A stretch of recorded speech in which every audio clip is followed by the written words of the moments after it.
I can change. I mean handcuffs. Time to man up. Put my hands up. You saying, bro? Cause I'm a black man in the phantom.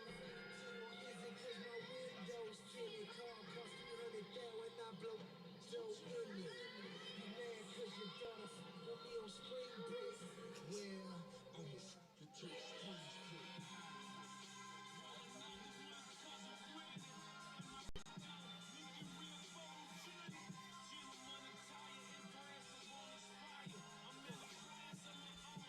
Where's the camera?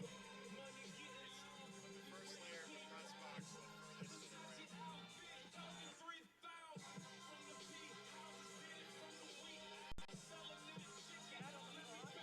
I didn't have the perspective. And the out of bounds actually is fine, which I didn't realize. You probably get everything just fine. Like whereas in soccer, when they had it, you was like, Yeah, I remember that. It was like, oh. yeah, but they're not. They're only blocking. Yeah, they might, but like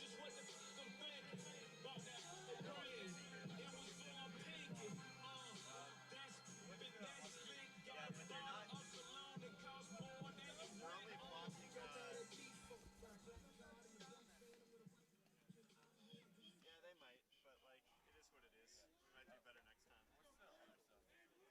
Well, the white box is the period, which is going to start with one first. They're 4 quarters, right? Oh wow, we're live now. Oh, should I go get on the camera? No, I just got the email notification that we're live. You put me up there now, though? Oh, not yet. Oh wait, I think. All right, I'm gonna throw a headset on.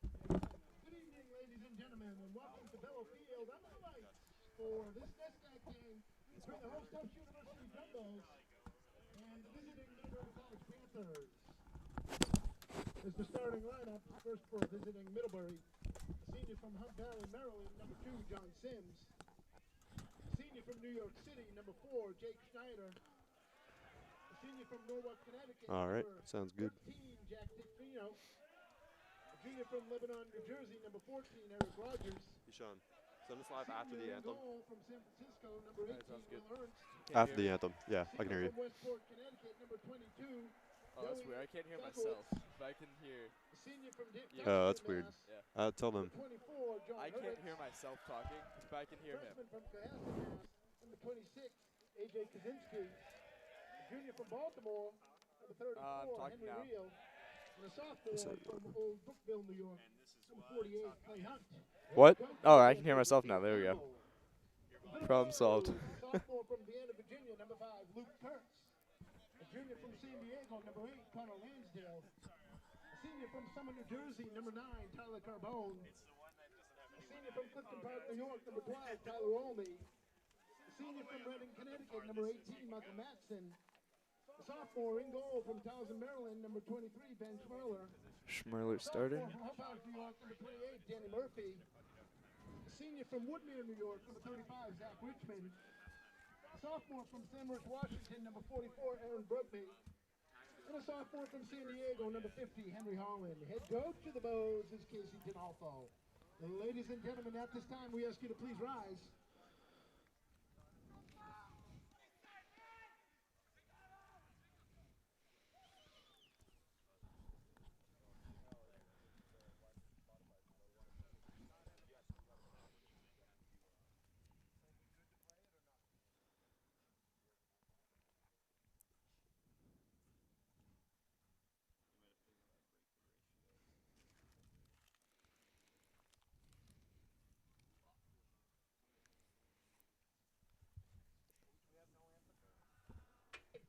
Ladies and gentlemen, unfortunately, due to technical difficulties, we cannot play the national anthem. Good start. Let's sing.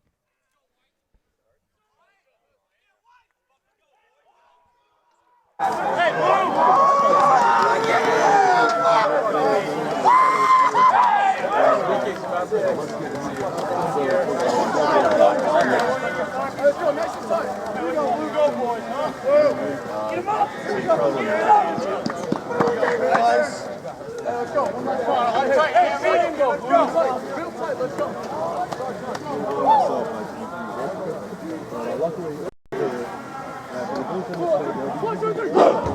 What up, let's go!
If they're standing there, they won't be. Jump, Q!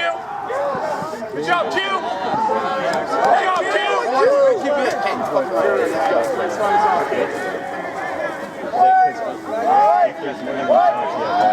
You're good.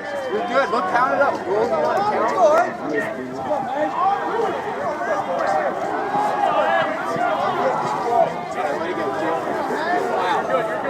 One at a time, guys. Get out of the box. Say, Susie!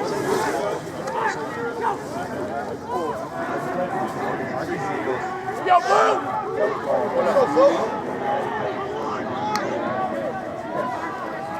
They scored really Yeah, put Parker.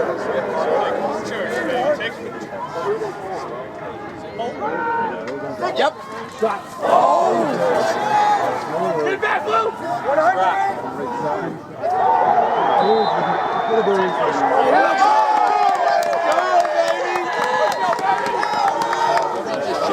100.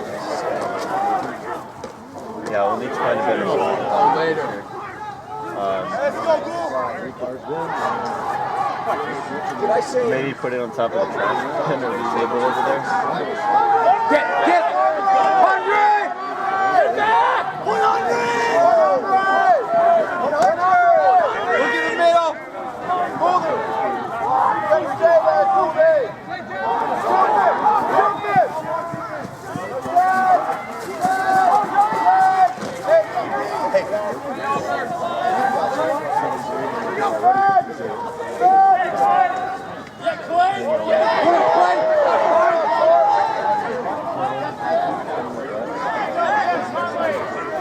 Hey, what's backside?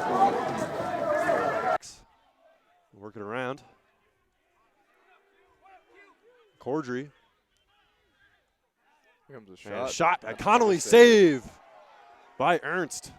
And Middlebury on the fast clear. And John Hurwitz bringing it up and loses possession. Tries to rake it forward, and it'll be out of bounds. It'll go back to the Jumbos.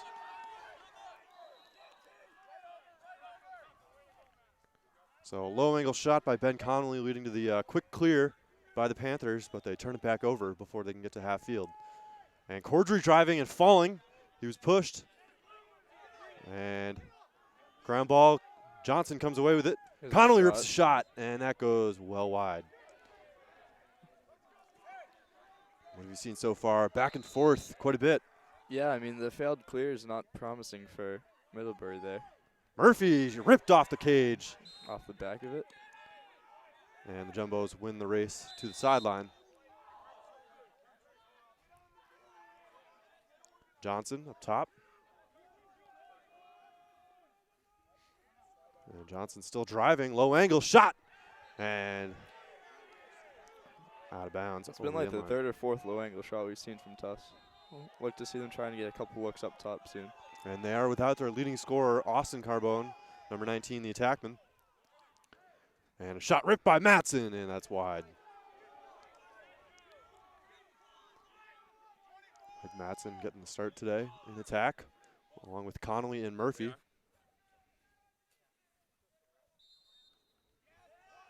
So with Murphy now. Matson swings it over to Cordry, a little bit long on that. Might have had a little snow on that ball. He's got no one around him. That pass doesn't need to be perfect. And with Connolly. He'll rip a shot, Hey, that's a score! quick goal.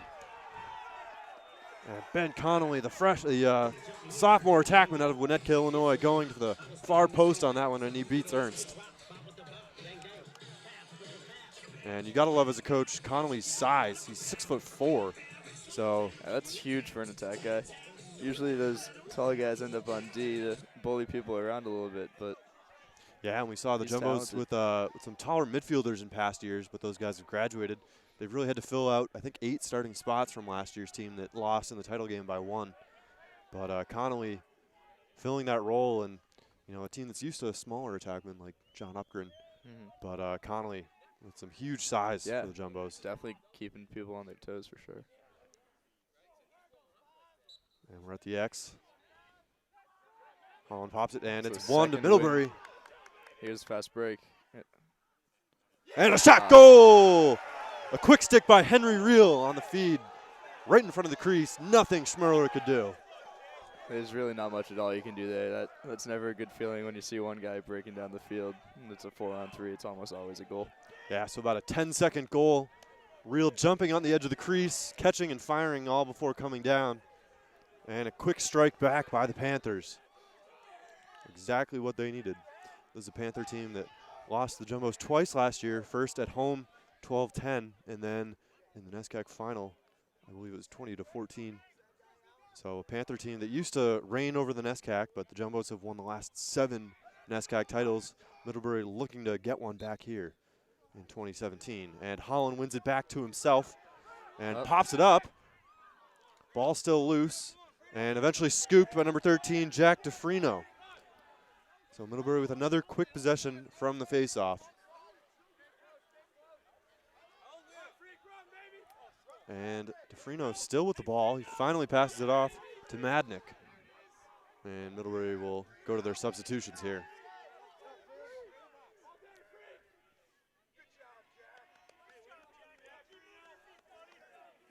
DeFrino getting some high fives here.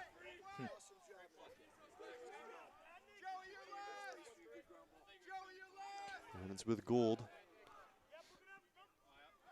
And he's guarded by number 5, Luke Kurtz, the sophomore who got the start today. And a turnaround there. Here comes a shot. And shot and deflected somewhere. Ball's loose in front of the cage. And we've got some sort of violation on Middlebury, so it'll be jumbo ball coming out. That shot there by number 15, Parker Lawler, the junior.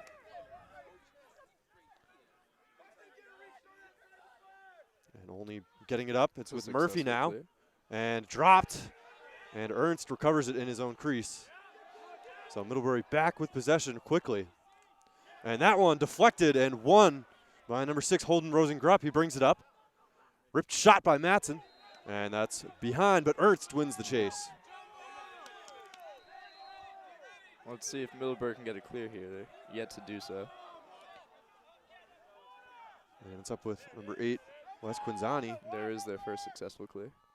So up in the attack now. Shot and saved off the body there. Back with Quinzani. Works it around to Lawler. Lawler with 4 goals and 1 assist on the year so far. Middlebury with wins over Conn College and Endicott. Both teams the Jumbos will face later on. In fact, the Jumbos face Endicott this Sunday, if I'm not mistaken. Indeed. And that one in jeopardy of being canceled due to weather. This game should have been played tomorrow, but because of the cold conditions, they moved it up to tonight. Instead, they got the snow and the cold. It's still pretty cold here. A shot and goal by number 50, Jack Gould. Bounced to the far post. So Gould going low and away on Schmerler. And Middlebury with a 2-1 advantage here. This is a Jumbo team that's known for getting in holes and trying to dig themselves out. But Middlebury with an initial lead right here. Courtesy of the sophomore midfielder out of Pride's Crossing, Mass, and the Governor's Academy.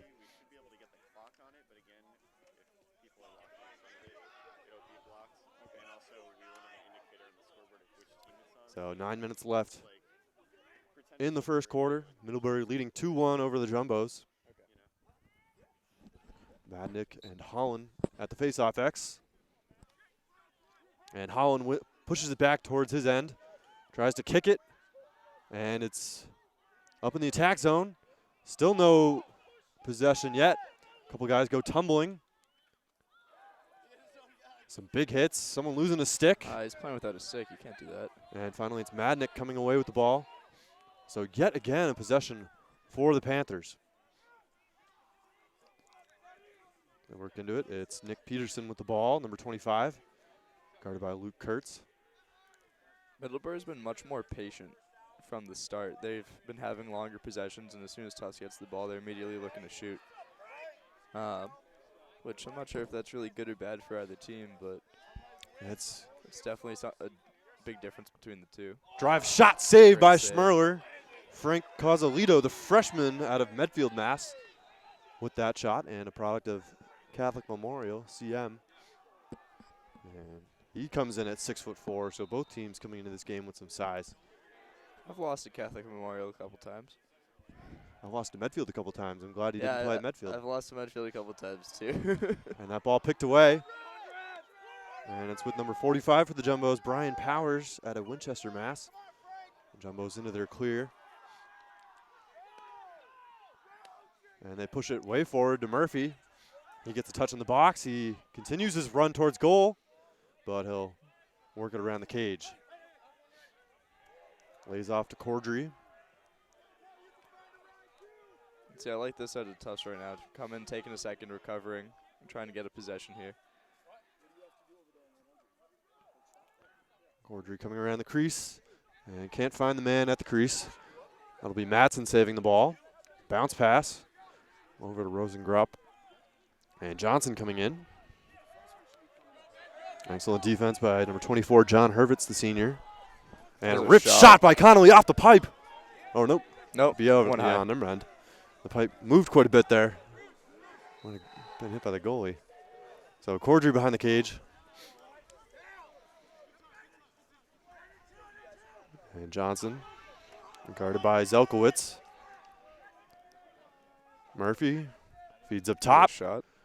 And behind the cage again. That shot by Matson. Those are good shots, you know. You just got to keep taking those. Eventually they'll start to fall. Murphy. And a rip shot. Ooh. Goal by Zach Richmond. That was a great cut. And I think that feed was from Jack Carbonari, might have looked like. Number 32. Correct me if I'm wrong. I'm not. Or it might have been Cordry, 33. I could not see. Yeah, that was Cordry, number 33. So Cordry picking up another assist, and Zach Richmond picking up his first goal of the game, and the Jumbos bring it back to 2-2. That was a very strong possession for the Jumbos. Getting a couple good looks. Quick, fast break. Not fast break, but quick break into a score. Good cut, definitely all look good. And that's impossible to defend on defense. And as the Jumbo team averaging 21.5 goals through their first two games and led the nation in scoring several years in a row. Of course, set the NCAA record for goals in a year a few seasons ago as Holland pops it up. Ball still loose, and it's picked up by Middlebury. And that's the pole. And a shot That's a there. low percentage shot. Yeah, a wide angle shot from John Hurwitz. Oh, nope, excuse me, that was Henry Reel with the shot. And that ball intended for number 4, Jake Schneider, but it goes wide, so it'll be the Jumbos coming away with the ball.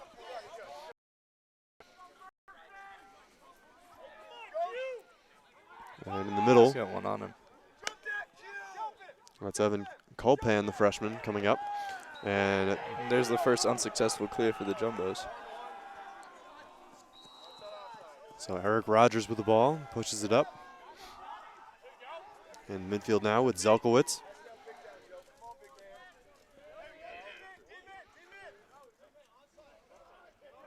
Kaczynski rolling around the 52-5 cage up top here. and rips the shot high and to the right. Middlebury with the backup.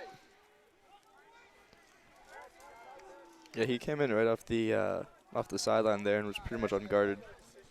Pretty good open shot. So AJ Kaczynski, the freshman, behind the cage. Finds Gould.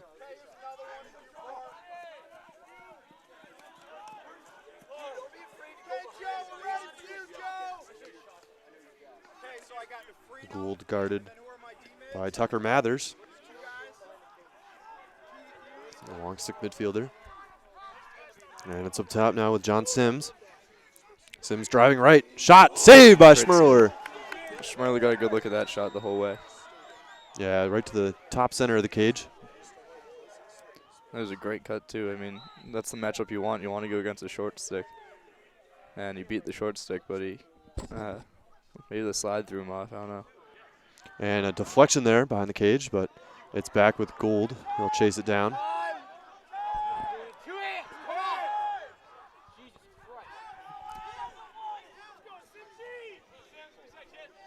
Sims gets by his man. Draws the slide from Olney. And it's behind the cage now with Lawler. And that one deflected on its way. That's wide. And the back up there by Kaczynski.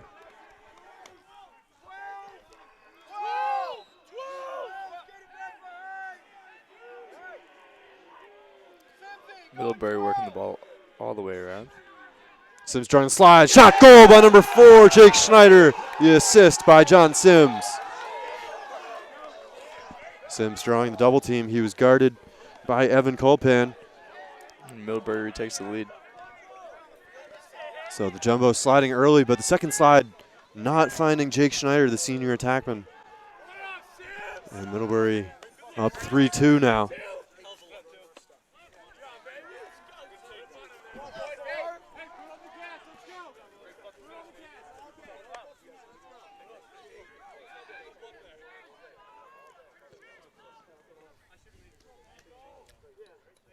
So back at the face-off X.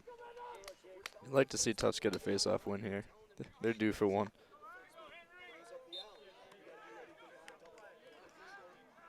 And Holland in the back of the stick, but it was trapped in there, so it'll be a Middlebury ball. Yeah, you only get one flick, and if it doesn't come out in that flick, it's a turnover. And it's with Reel now. He's guarded by Brookmate. Driving hard left and pulling away. Hands off to Gould.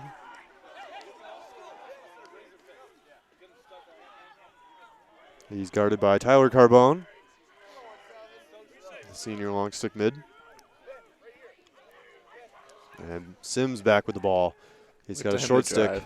Here comes the slide. And Sims tripping up there. Double team, and Middlebury trying to call timeout. And the referee's not hearing it. Referee saying he can't hear. And a drive by Gould, rips the shot, goal! Jack Gould ripping top left. And Middlebury with a 4-2 advantage with 3.5 left to go in the first quarter.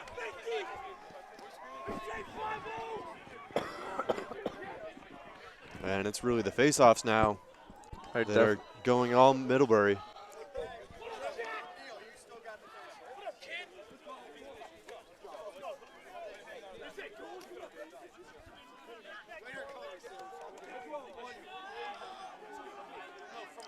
So it'll still be Holland and Madnick at the X.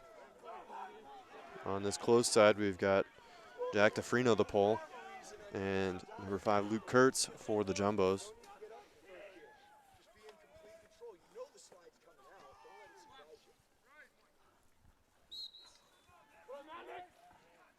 And popped up, and it's back. And here comes another fast break. Madnick leading it. And that one pops way out. It'll stay with Middlebury. That shot coming out of Harry Giarusso's stick. Giarusso now. He's guarded by Olney.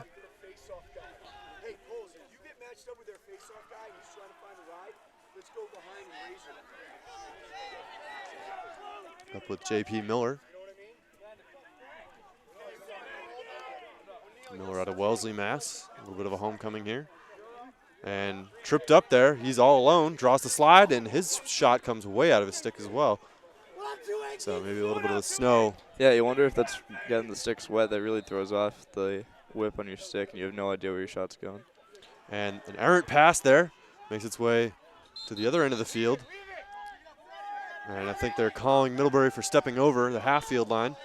So it'll be Jumbo ball. Yeah, it's a forward and back. It's almost like a backcourt foul in basketball.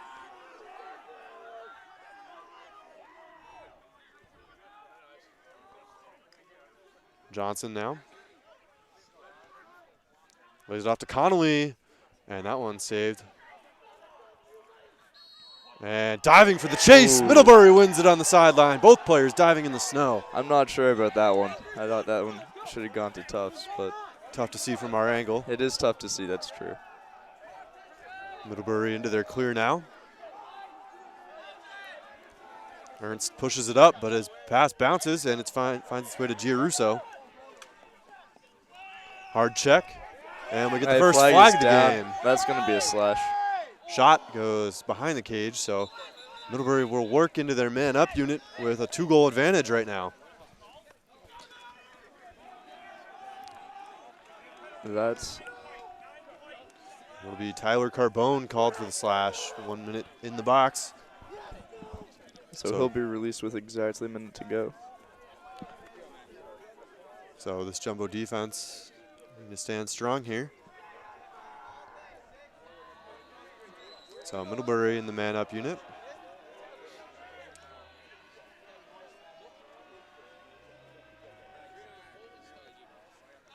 And the short stick for the Jumbos is number 5, Luke Kurtz in the middle. Brookmate only Lansdale and Powers are the poles. And a shot ripped by Giarusso. Got a piece of it. And it'll stay with the Panthers. About 35 seconds left on the man up. Giarusso off to Gould. Gouldrup's a shot saved by That's a Schmerler. great save. Those So- shots from the outside are not quite what you want when you're on the man up there. Man down clear by Olney. He's taking them all the way himself and finds number 6. Goal for the Jumbos. Holden Rosengrupp assisted by the pole Tyler Olney, and the Jumbos have it to a 1-goal deficit. Man down goal by the Jumbos, and Middlebury needs to work on their riding there. Yeah, I mean, Jumbos have had pretty good success on all of their clears, except for one which went out of bounds, and it was just an errant pass. So that's something that's been going the Jumbos' way so far. And if they can pick it up on the face-off X here. And Olney they'll be took in that good up shape. untouched until 20 yards in front of the Yeah, cage. no, he wasn't guarded at all. He probably could have ripped that himself. Only had a goal in the last game against Keene State. Jumbos had over a dozen different goal scorers in that one, scoring 24 on the day. It's just an insane number. And that one was close for a while. Keene State had an early lead, but the Jumbos just started piling on goals. And Hey, there's a win. yeah, Tucker Mathers now doing the face-offs, but his pole was chopped down there, and it's Zach Richmond coming away with There's the ball. a GB. So a little face-off change for the Jumbos. And it's John Cordry with the ball now. Oh, he's got a free shot here, maybe. Lucas Johnson there. He's going to run away. And he will rip one. Bounce shot! Oh. Top shelf by Lucas Johnson, and the Jumbos tie it at 4. The high to low to high is almost impossible to track, especially when it's through traffic like that. That's a great shot. Yeah, ball changing Very well lanes like placed. that. On the bounce going high as a goalie. Very tough to It's spot. so hard to spot it. And That Johnson, Teisling's back up with just under 45 seconds to go here. Johnson picking up his 4th goal on the year. Under a minute. Both teams level now on players and on goals. And it will be Mathers again at the face-off X going against Madnick.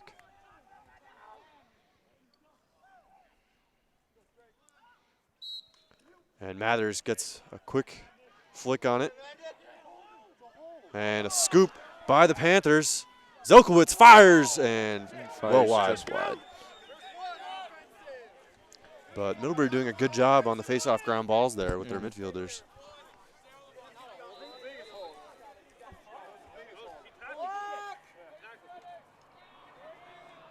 And it's with the freshman Kaczynski. He loses possession there. Good job by Olney to force that. And it'll go to the way of the Jumbos. That was some good defense out of our goalie there. Over with Olney. He sends it up. And it's with Kolpan. And a long pass. And dropped initially by Matson. There's an empty net right now. Matson with the ball. There's 1 a second shot, left, and that shot is wide. and that'll be the end of the first quarter. So the Jumbos coming back there from down 2 And it's 4-4 and a high-scoring affair after one. What are your thoughts been on this? Well, I think for the Jumbos, their biggest issue so far has been at the face-off. They haven't really had any success at all, and when they have had success, they've had a couple of calls go against them, and things that didn't go their way exactly. And on the Middlebury side, they have to sort of figure out their clear. They had, I think, 2 successful clears out of 5 attempts, and that's not quite the percentage that you're looking for. Middlebury's been very, very patient for the most part, unless they're on a fast break, and they've worked around to get the shot that they want. And Tufts has been getting good looks. They've been taking a lot of shots. I don't have the numbers in front of me, but I'd guess that Tufts probably has more shots taken. And other than that, I think that both teams are playing pretty well. Yeah. Just got to sort out just a couple minor things. They can be, either team could really run away with this. Yeah, and I've noticed at the Jumbo defensive end, just on those slides going towards Sims, he's been going hard right, and the second slide has been a little slow so far for them. Yeah, it's definitely something that lots of teams will have trouble with. The first slide's almost always there, but having the second slide is so important because it's a quick pass to a quick goal, and it's virtually impossible to defend against if you don't have that second slide. Yeah, and with this cold weather, I know my toes are going numb, but as a player out there, you got several different things to think about, staying with your own man, but turning your head, and I think this cold weather could certainly be affecting that. They say to keep your head on a swivel, and if you've ever played pretty much any sport ever, you're tired of hearing that phrase. But it really is something that you have to do, because if you're not paying attention to everything that goes on, you're going to get beat. So it'll be Holland back doing the face-off duties for the Jumbos against Madnick.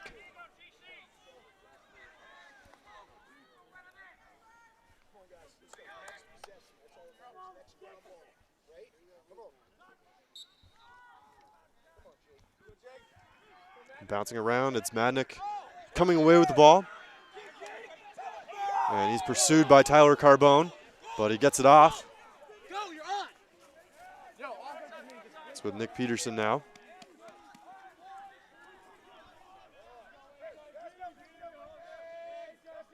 He's guarded by Tyler Olney. Jumbo's coming way out on their men. And this is more of what we've seen out of Middlebury. They're taking their time, working it around, waiting until they can set up what they want. Parker Lawler with the ball. He's guarded by Luke Kurtz.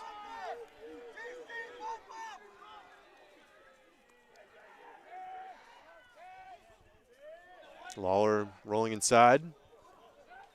Back with Kaczynski. And he gets it off to Sims. And Sims' pass picked off by Schmerler.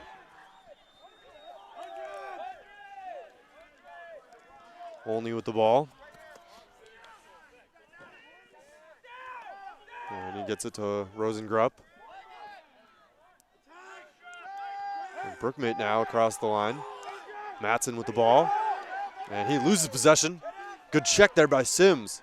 Middlebury there was running the 10-man ride with having their goalie covering one of our attack guys there. And it worked for them. That was, I think, the second time Tufts has turned it over on a clear. But back with the Jumbos now.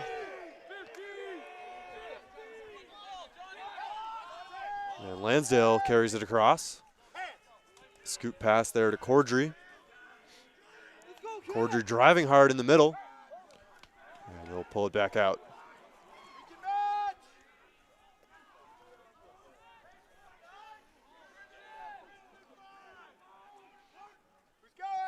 Cordry dumping it down, and a missed opportunity there as he tried to find Richmond. And a drop pass there, and Jumbo going over the back, and a foul is immediately called. That's going to be an unnecessary roughness penalty, probably. If I had to make a little guess there. Luke Kurtz going over the back of Ben Catt as he dropped the ball, so Kurtz overplaying that one. The Jumbos would have come away with the ball anyways, but instead it'll be the Panthers in the man up.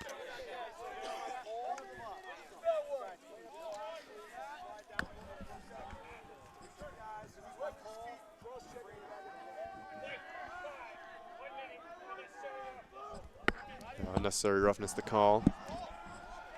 Middlebury coach there was looking for an extended penalty, saying that he got was targeting the head and neck there, but I don't know. I think that he didn't know that the ball was out. I think that's a pretty fair penalty.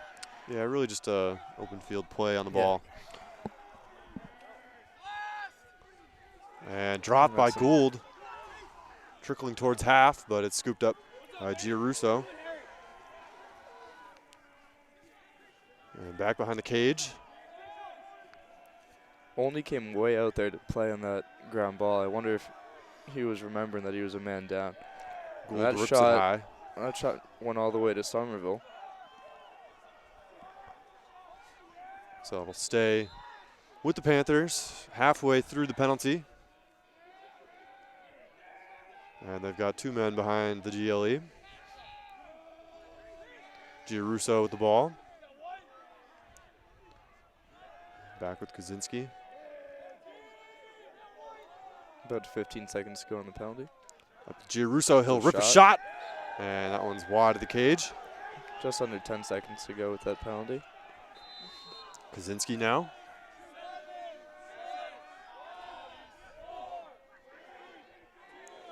Kaczynski with the feed, and no go on the quick stick. In the middle, that was Henry Reel trying to put that in. And the penalty's killed. Schmerler goes up, but that pass is overthrown to Matson, and he'll be back with the Panthers. That's the second time we've seen the man down from Tufts, and they're +1, which is pretty much all you could ask for out of your man down defense.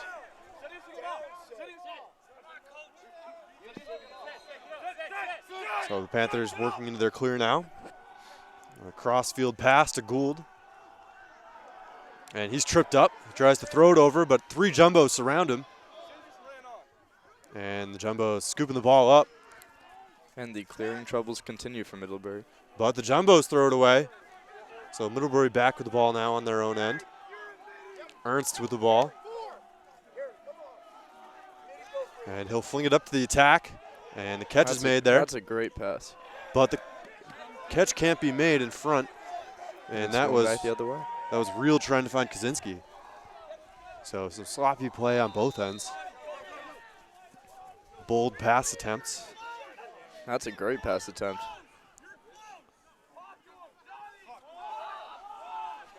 And the ball with Colpan now. Off to Cordry. Still deadlocked at 4. 10.5 left to go in this first half. After all that sloppy play, expect to see Tufts here work it around, look for a possession, more so than a quick shot. Although, of course, now that I say that, they'll probably take a quick shot right away. Lucas Johnson with the ball. He finds Connolly, who comes into the game. Bull dodge and a bounce pass there.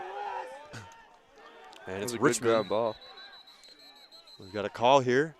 And a timeout by the Jumbos. So 10:21 left in the second quarter. And it's Jumbo possession, 4-4 here at Bellow Field.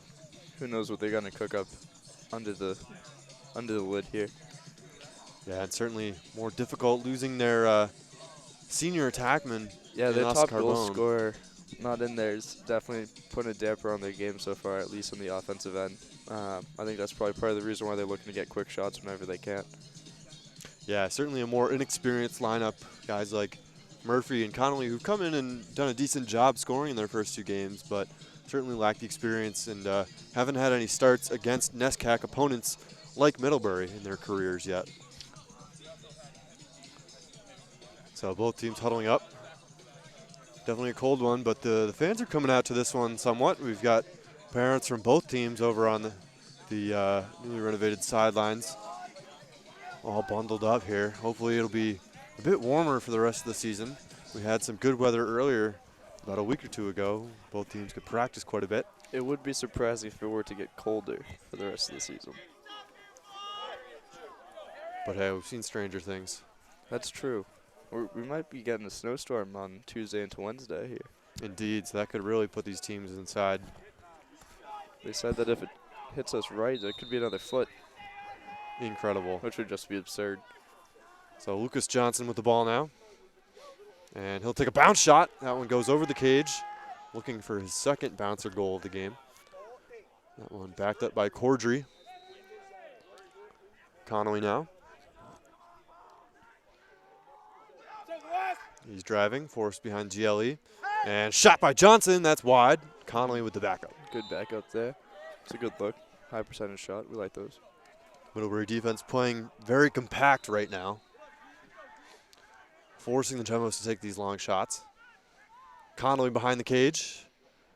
Mattson off the tip of his stick. He'll have to chase it down to keep it in.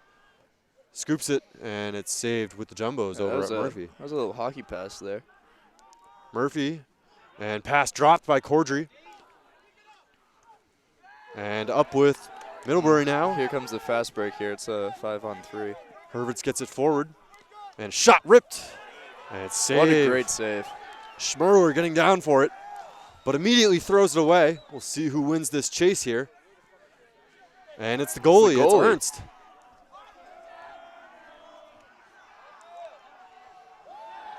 That turned back over. And another failed clear. Brookmate with the ball. He'll turn around and pull it out. So both teams really trying to take advantage of the fast breaks, but haven't been able to with all these turnovers here. And we got an offside here. Not sure on that call. I was going to say, so I was confused by that call. It looked like the Jumbos had 4 back. A man had stepped over, but maybe a little too early. So Middlebury will settle into their offense. And it's Parker Lawler with the ball.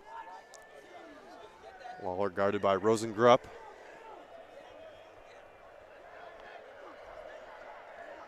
And receives a pick there from Kaczynski. Shake and bake, and it's saved. And off the rebound, it's Giarusso putting the ball back in. And that's going to re-give the lead to Middlebury there. So the inside roll there. And the save by Schmerler. Yeah, Looked like it might have got, save, but I think it was off his knee. It was all something. He'll be feeling that one tomorrow for sure.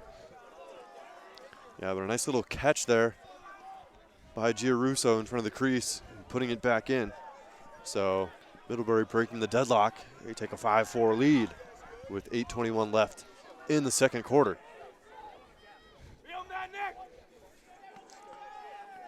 So Madnick and Holland taking the faceoffs. Of course, the Jumbos having to replace the faceoff duties done by Connor Helfrich, who's now with the Boston Cannons of Major League Lacrosse. Tufts has a couple players in the major leagues right now. Recent graduates, John Upgren, now assistant coach for the Jumbos, is also playing in the MLL. Lots of good things coming out of the Tufts program. A violation called on the Panthers.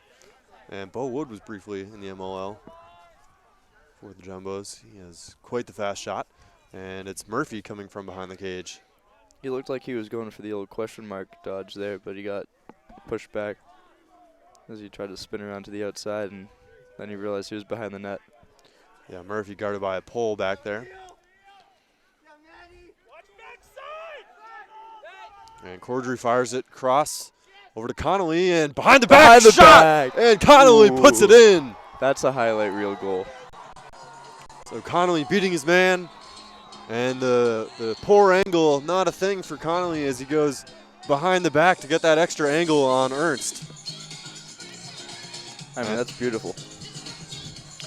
And his height must have a little added effect there in terms of the angle the goalie faces. So Connolly brings it back level at 5 with 7:43 left in the half.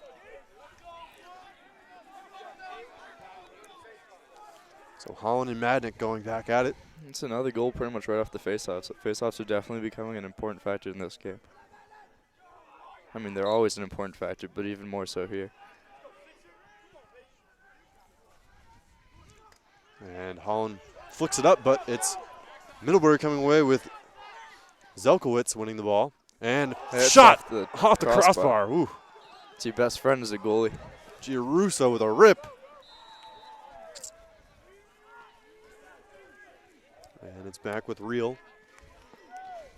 He's guarded by Mathers. And a great check by Mathers, getting the butt end. Little cartwheel done by the stick, but and a sloppy pass. Yeah, he was trying to pass up to number 8, Connor Lansdale. Middlebury saving on the sideline. A great save there by number 22, Zelkowitz. So with the Panthers now, Lawler with the ball. Yeah, some impressive plays by both teams, but undone it's the by. second sort of save little play that we've seen in this game. Yeah, but a lot of these great moves have been undone by unforced turnovers here. Mm-hmm. And it's up with Gould. Stops in his tracks, and his pass is dropped by Giarusso.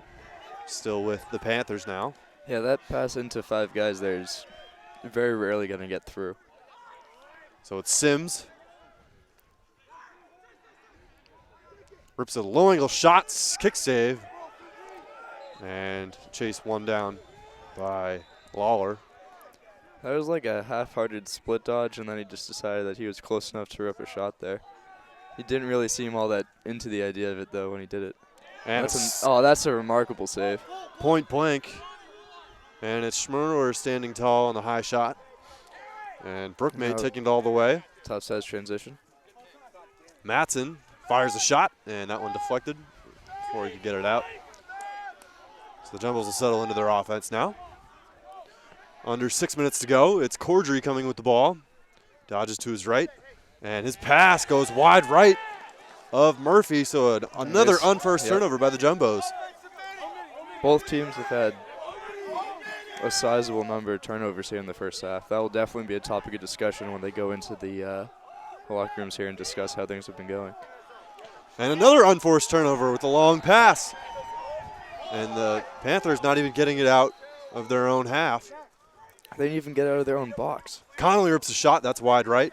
Jumbos with the backup. And you can hear the frustration on these sidelines with all these turnovers by both teams. So maybe it's the snow on the mesh. That's why you should use a traditional pocket. You're an advocate for the traditional look? Big time. Did you have one with your goalie stick? I've actually strung a traditional on a goalie before. It's not recommended. No. Goalie should stick to the mesh. Stringing a traditional goalie is too hard. You get too many rebounds. I've never seen it work well before, so that's why I was surprised by your take there. But on all my shorties, I put a trad in. It's a much better feel on the ball. And Matson with the ball. Aggressively pursued there by DeFrino.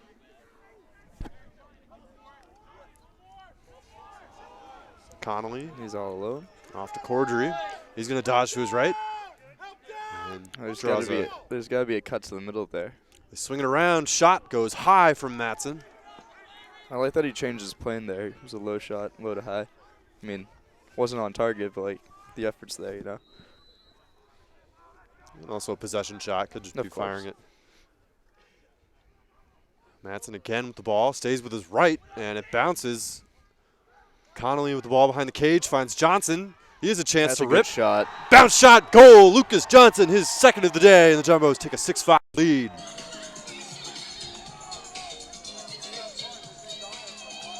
And Middlebury playing a very compact defense. Johnson got his hands free about 12 yards from the cage. Made one move and had the bounce all to himself. There was like I don't even know if it counts as a ground ball, but there was a bouncing ball that Tufts grabbed there off of the shot that was essentially deflected. And that's really what led to the goal there, because there was a 50-50 ball that anyone could have grabbed. Yeah, causing some confusion. It bounced over Ernst's head, and Connolly got it behind the cage as Holland pops this up. And a great job by Tyler Carbone to smack the ball there. There's a Tufts face-off. Wouldn't we like to see those? And it's back with Murphy. He's guarded by Eric Rogers. Rogers leads the team with 8 ground balls on the year coming into the game. Cordry coming around, and he'll shoot, but that one bouncing really low, so. But it's Richmond coming away with it. Cordry now. It's a chance to shoot righty, and that goes well wide. You could hear the Middlebury coach saying to force him lefty there, and well, that's not exactly what they managed to accomplish in that little shot. Connolly now. He's got a shorty on him. Out to Matson, rips a shot, and that one deflected. Looked like number 48, Clay Hunt, taking the shot there. And coming forward with it, the Panthers, that was Quinzani taking the ball over half. And a save by Schmerler. And some pushing in the crease. And a a flag flag is comes out. out. Looks like they were going to call a crease violation, but I think they'll call it a foul on the Jumbos here. Guinzani coming off. There's a little bit of a skirmish going on right behind the net. We'll see what the penalty is. But it'll likely be a Jumbo heading to the box.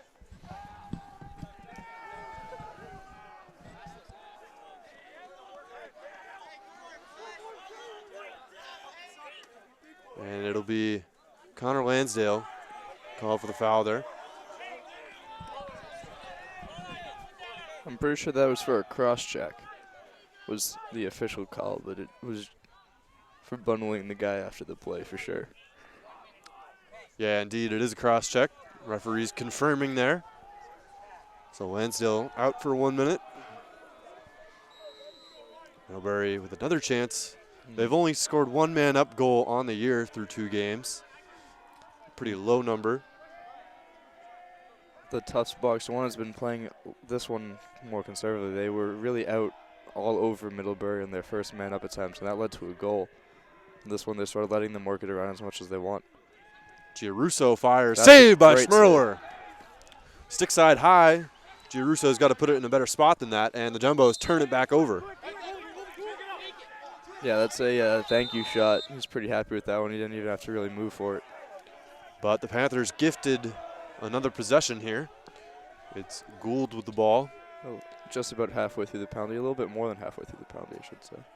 And a little bit of snow globe effect as Giarusso rips again. Saved by Schmerler. This time low on the stick side for the keeper. 7 seconds left. Jumbo still man down. Nice job avoiding those by Rosengrupp. And the penalty is released. There's And a ground ball up for grabs there. And Tufts comes away with it. yeah, picked up by Murphy, but lost again. Brookmate with the ball now. And behind the back pass there, a little fancy effort. Snow starting to come back down here. And it's Matson with the ball.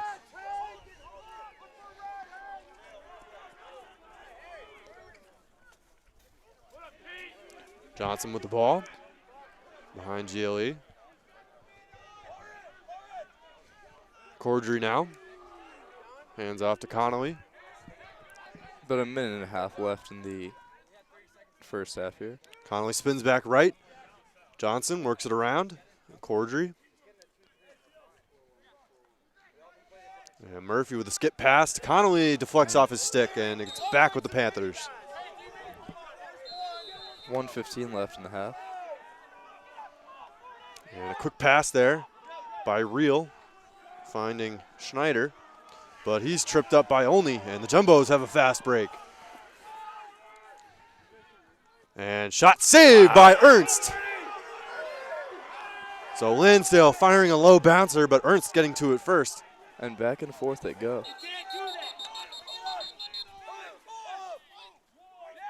And that ball going to the Jumbos, violation by Middlebury.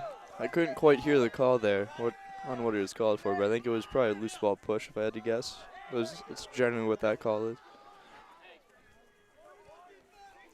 I think Middlebury was looking for a hold on Tufts, but to no avail.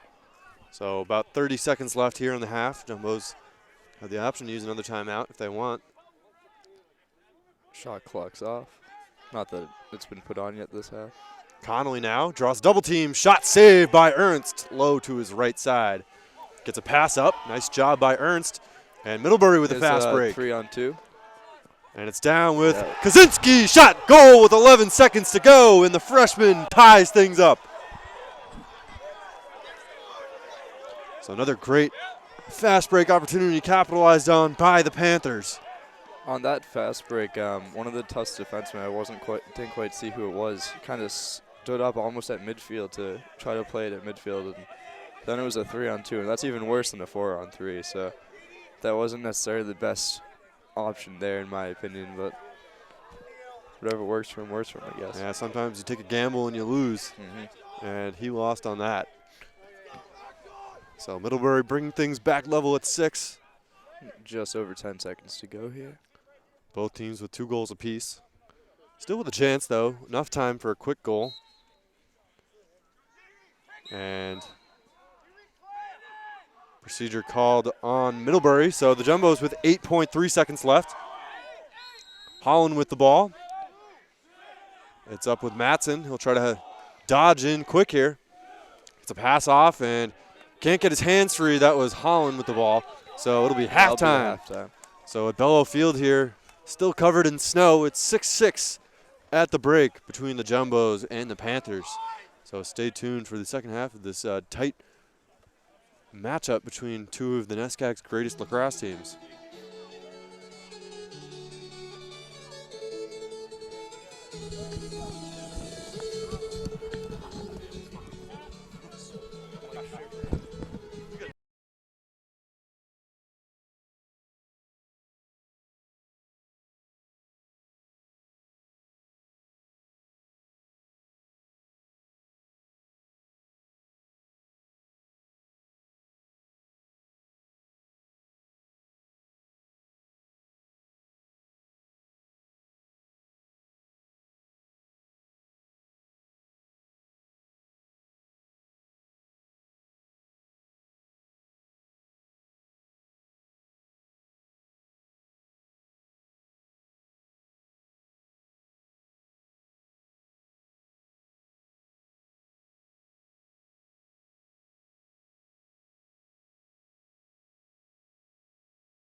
And welcome back to Bellow Field here, covered in snow, a little bit more snow falling. I'm Matt Macy Phelps here with Alex Broder and JumboCast. 6-6 at the half between the Tufts Jumbos and the Middlebury Panthers, both teams at 2-0 coming in. And in that first half, Middlebury with the advantage on shots and shots on goal, 30-18 to the Jumbos, 26-10. So Madnick and Holland going away for it. And ball still on the ground. Trickles its way toward the Middlebury defensive end. And it'll be over on the sideline now. Out of bounds, it'll be with the Panthers. And in that first half, Johnson and Connolly leading the way for the Jumbos with 2 goals apiece, and Middlebury with 6 different goal scorers on all their goals. And it's actually with the Jumbos. So John Cordry with the ball now. It's worth noting that Middlebury's put a new goalie. Will Perry is now in. And actually the Jumbos have as well. Who's that, can you tell? Yeah, it is Robert Schreiber for the Jumbos. And both teams have used a goalie in each half in both their games leading up. So 2-goalie system is the name of the game for these clubs this year. I think that makes sense today out of any day. It's so cold, you don't want to be sitting there freezing the whole time. And last year for the Panthers, Ernst earned all of the starts in the net. He's a senior now. And shot, goal, Richmond in front of the crease. And Tufts off to the early line. Fed by Lucas Johnson there. Richmond with his second on the day. And of course last year, Jumbos had Alex Salazar in the cage, the senior. And he had started the previous 2 seasons. So they need to replace him, and they're doing it by committee this year. But a quick goal for the Jumbos in under a minute, and they get back out to a 1-goal lead.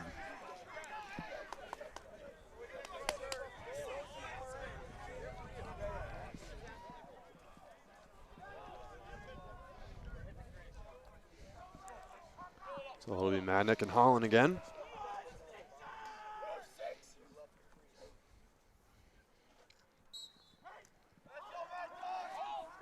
And Holland popping it up to himself, runs into his own guy though, and it'll be Middlebury's Zelkowitz coming away with the ball. That's a good pick. Real getting around that pick, and he's checked by Mathers as he shoots. And that one will go to the way of the Jumbos. And this ref. Oh, how could that go to the way of the Jumbos? That was definitely a shot. Yeah, we have a disagreement between the refs here. One saying it's not a pass, one saying it was a shot. Or one saying it was a shot, one saying not. It looks like it'll stay with Middlebury, so they'll I think correct that's for sure the right call there. Yeah, it seems like the far ref, or the one closest to us, thought it might have been a pass. Yeah, the shot only went wide because of the great poke check there. And the wind howling now, really driving this snow. And meanwhile, the Tufts women's basketball team have a lead over Scranton out in St. Louis. That's a Sweet 16 matchup.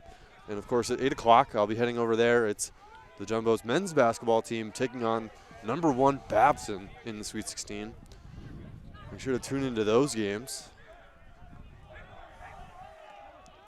So it's with Sims now, guarded by Rosengrupp, giving him a push. Here's the one. And off the pipe, and that'll stay with the Panthers. Good job by Treber covering his near pipe.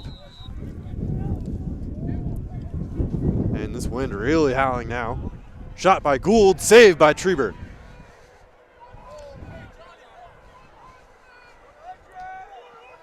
Jumbo is setting up the clear now. It's with the short stick. Gets it up to Olney. We'll send a midi back. And Olney will continue his run. Murphy now. Coming around the cage. He'll shoot. And deflected out. I just said the goalie had no idea what that one was. And it'll stay with the Jumbos on offense. Lucas Johnson goes into Murphy. Sends it across, but the pass is in front of Matson, and the Panthers will get the ball back. Treber didn't look too bothered there for the Jumbos coming in as cold as he's probably ever come in, ever. But he made 2 good plays there, quick clear. Looked good.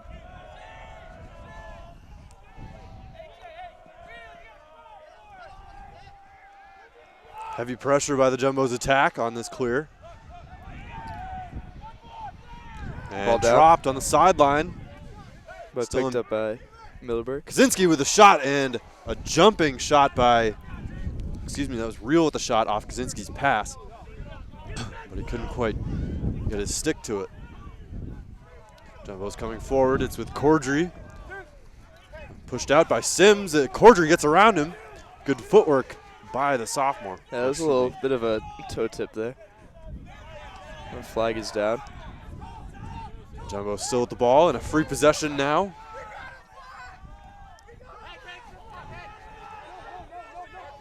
So they can get a little more adventurous on offense here. Johnson with the ball. Guarded by Quinzani.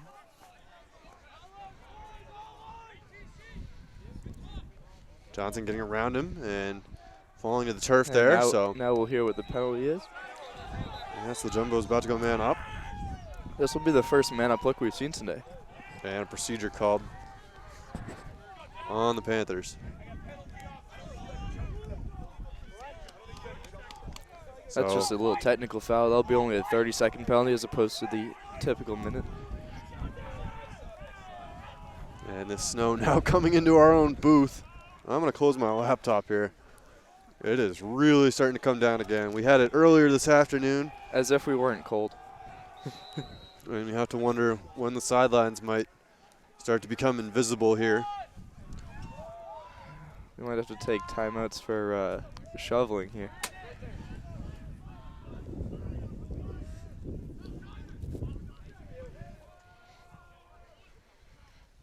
And Jumbo's working it around. Only 10 seconds left on the penalty.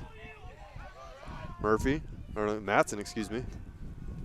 Connolly jumping shot and score! There's a goal. Connolly with the alley-oop on the edge of the crease, and the Jumbos take a 2-goal lead, 8-6. They look good, the man up there. Worked the ball around, no careless passes, no unnecessary passes. Looked really good. So the Jumbos capitalizing with only a few seconds left on the man up, and they're up 2 now. And Middlebury has to start coming up with an answer quick, or this one can get out of hand quickly like it does in a lot of Jumbo games.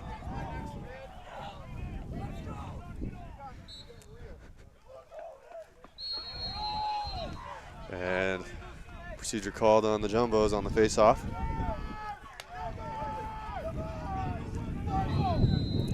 And now we have entered tundra mode.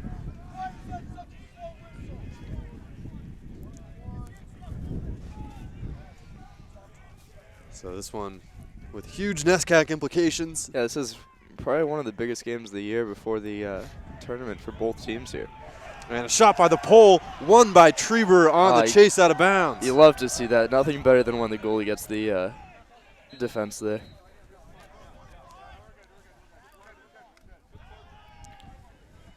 Jumbo setting up their clear. Middlebury with their ride, the goalie coming up. And turnover caused. Treber's got to get back in the net here. And a great check. Looks like it was Rosengrupp with the check. Treber getting the ball. Jumbo's back on their offensive half now. Richmond slows it down. That was like a half-hearted hidden ball attempt. Of course, it doesn't work as well when the ball is orange. Matson, low shot. And that one deflected before it could reach the goal. Snow flying up. Yeah, now they're playing hockey. And we got a fast break here for Middlebury. And it's the pole taking it. And that one wide right. And the Jumbos winning another chase down by Treber. That's one that's definitely hard to tell from here. I had no idea who was closer. So the goalie out of Medfield, Mass, making Showing a difference. the speed. And it's only taking the ball up the pole. He finds Matson. And shot, and that one deflected, I think, off maybe the goalie and the pipe on the backhanded shot by Matson. And it's the Panthers coming up with the ball now. And they got transition offense again. O'Neal, shot left, bounce shot, goal, Middlebury.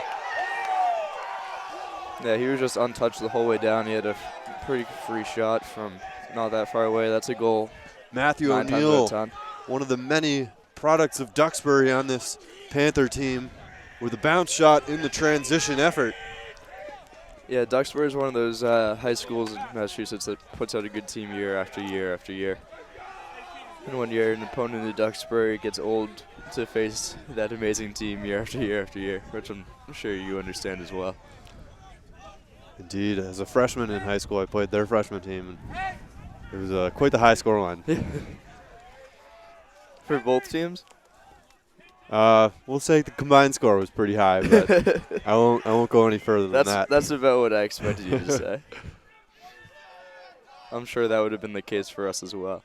We're just a little bit too far away from them to have our freshman teams play them. I played on the inaugural season of my freshman team. I did as well, actually. But then they got rid of it. Oh, really? Yeah, it's hard to sustain a freshman team. Yeah, because you need a goalie every year.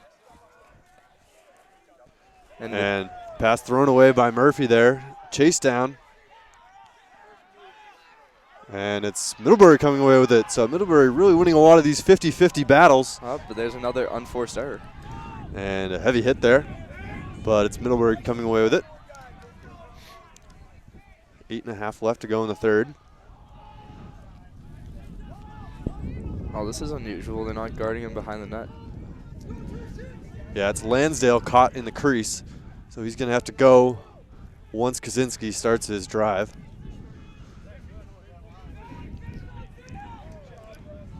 Kaczynski leaning towards his left, goes to his right. So now I think this is a good time for the shot clock. Like, he just stood there for 15 seconds and didn't do anything. Now they took it out and are resetting again. Toss the shot clock on him. Regardless of the shot clock, I think they should just play 3 quarters in this one. Yeah. So we can all get out of here.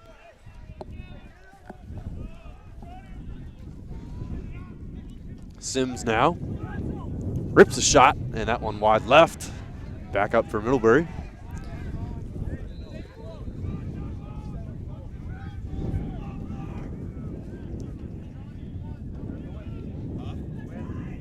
Oh, that's a Center free over. shot. And shot goal by number 34 from Middlebury. Top right corner. It's Henry Reel. Levels things at 8. So a skip pass from below the goal line extended. And Reel manages to get it past Treber. That pass got all the way across the field, just completely wide open. It's not usually the pass you want to see go through. That's why they teach you to keep your stick up on defense. Try to bat some of those down. So it'll be Mathers this time taking the face off with Madnick. And everyone on these sidelines trying to stay warm here. And I'm not just talking about the players. Mathers wins it forward and bats it back to himself, gets the ground ball, and pushes it up to Murphy. And our tent is blowing away. That's how vicious this wind is right now. You just got a good look at my bold reaction skills. Yeah, Alex continuing to make saves into his college career. Once a goalie, always a goalie.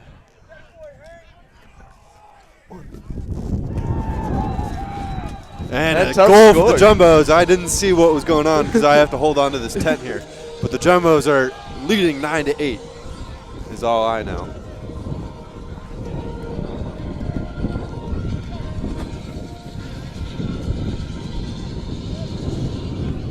And the wind is still ripping through everyone here. You gotta give it up to these fans remaining pretty faithful. They haven't really wavered all that much. So a 9-8 lead for the Jumbos. 7 minutes left in the third quarter.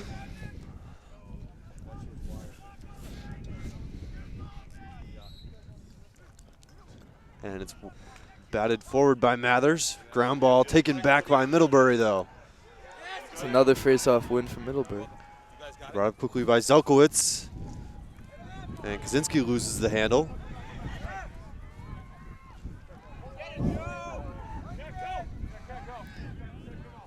Oh. And turned back over by the Jumbos. Yeah. And shot another dropped. And another turnover here.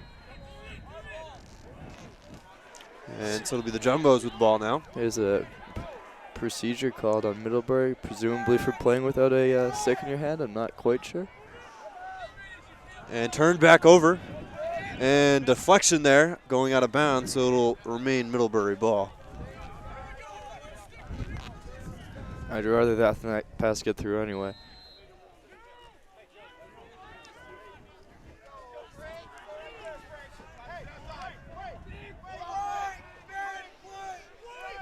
Behind the cage.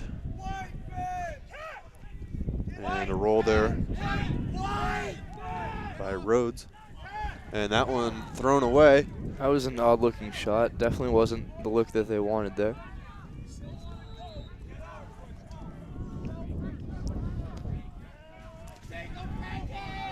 And it's number 49 now. Oh, we got to get a slide on him.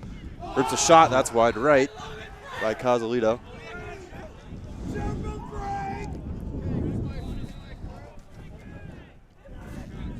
Got just under 6 minutes to go here in the third. Rhodes with the ball.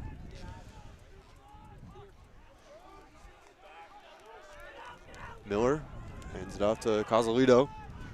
Dodges right, draws the slide.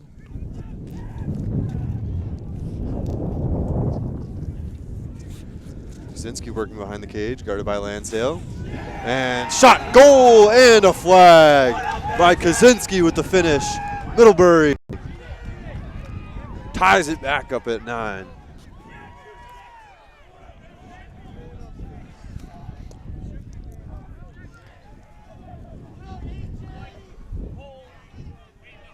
So the flag is waved off with the goal. And we're back level here. As is our 10th for now.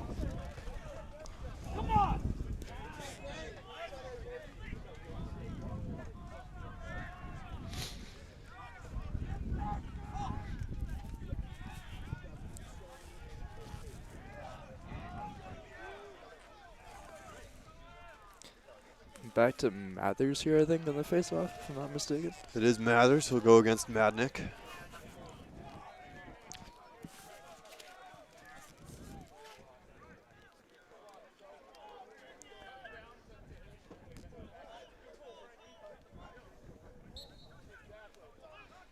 Mathers winning it back to himself. Gets the ground ball. You can but see he's the checked. snow going everywhere. And Madnick wins it to Reel.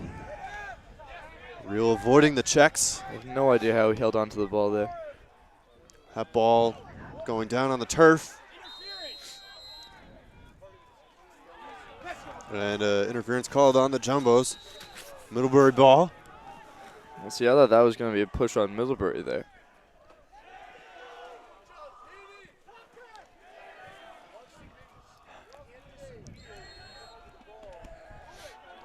And it would have been a moving pick, I think. I was going to say, I have no idea what that was. Just couldn't see what was going on. So it's only bringing it up for the Jumbos on the fast break. And shot That's a is good saved. Middlebury with the ball Oh, now. but Picked off. Murphy. That's a free goal. Goal by the Jumbos, and that's Murphy. On the feed from Matson behind the cage, and the Jumbos are back on top. That's a goal that came purely from an unforced error there. I guess it was kind of forced. They had good pressure on him, but you got to make that pass. Yeah, the interception at X leading to the easy goal for the Jumbos. Tufts reclaiming the lead here, 10-9, with about 4.5 to go here in the third quarter.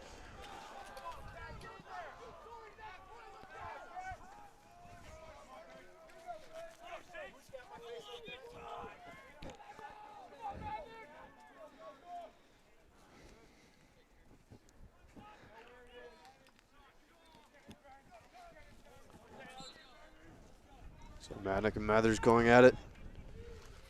And it's eventually found. Madnick trying to get it. And looks like a hold called on Middlebury. No, but that's Tufts' ball. And So the Middlebury sideline is irate right now. But it'll be the Jumbos coming forward with it. Oh, and they're going to bring it back because they weren't ready yet.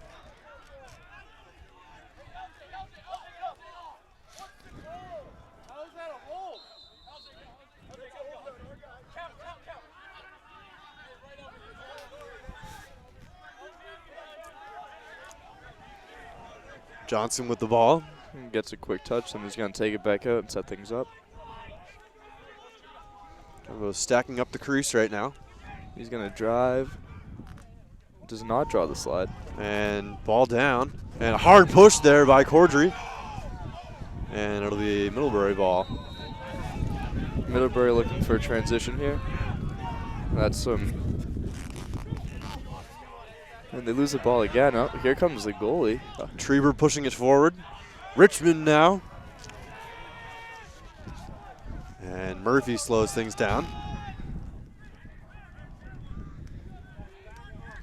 Over to Cordry and Connolly.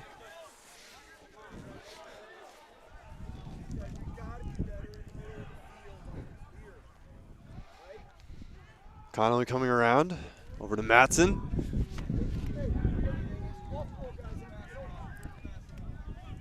About 3 minutes left in the third quarter. Jumbos with a 1-goal advantage. Drive by Cordry, shot behind the cage. That's a great drive and a great look. Drew 2 slides and beat them both. Just couldn't find the back of the net. And it's Murphy spinning off his man. Ripped shot by Matson, low and away. Mike Matson puts the Jumbos up by 2. That's such a hard save to make, low and away, rolling on the ground like that. Almost an underhand shot by Matson. He loves that low release Just point. cranks that. And the Jumbos lead 11-9 here. With 3 minutes to go.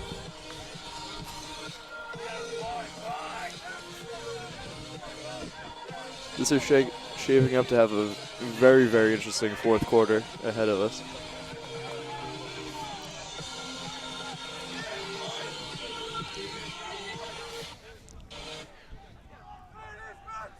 And the field getting covered again with snow.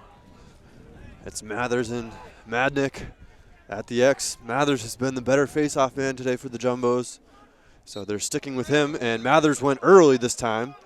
Commentators curse there. So it'll be Middlebury ball.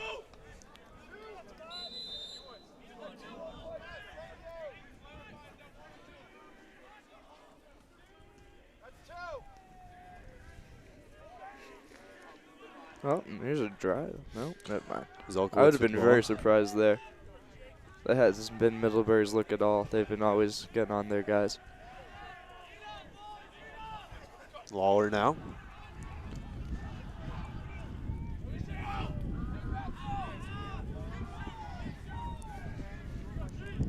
Lawler out to Sims. He's got a short stick on him. Sims driving hard. Gets pushed out behind the net there. And a skip pass picked off by Brookmate. He'll bring it up himself. And Tufts has numbers here. Shot by Matson. Goal by the Jumbos. 3-goal lead for the hosts. And that's why you can't make that skip pass. That's just going to get knocked down against Tufts. And I just saw the Tufts goalie, Trieber, running all the way up to celebrate with his attackman as Brookmate gets the assist on that one. I'm pretty sure he was doing that just to warm up. Not a bad idea, honestly. Now he gets to run back to the cage, too. Even the sideline was doing some presses there. Yeah, they're doing their NHL celebration on the 12th goal, as they always do. This is a Tufts team that reaches 12 in pretty much every game they play in. But it's a quick run here by the Jumbos, 3 goals in a row, and Middlebury is forced to call a timeout with 2 minutes left in the quarter to stop this Tufts run. Yeah, they're definitely going to try to regroup, try to slow the momentum of this Tufts team. They're going to look to get a quick face-off win here, and I mean, that's what every team's going to do. Yeah, and it's been these fast break goals for the Jumbos here in the second half that's really propelled them forward some.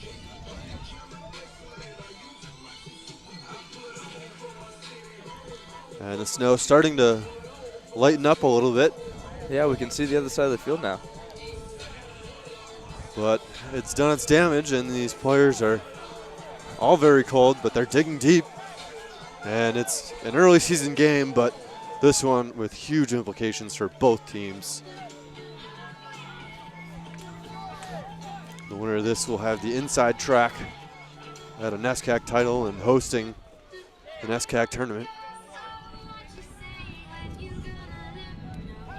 Middlebury hosted the NESCAC tournament a few years ago, actually, and Tufts went out there and won. They actually beat a Wesleyan team in the NESCAC finals back when it was hosted there.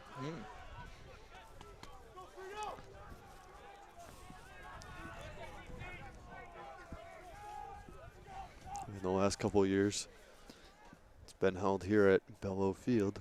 Well, it's such a beautiful place here. This is a brand new field. Why wouldn't they want to hold it here? And plus it helps that, you know, we've been the 1 seed pretty much. And Mathers winning it right There's to himself. Another face-off win. That's great. And he'll get it up to Murphy.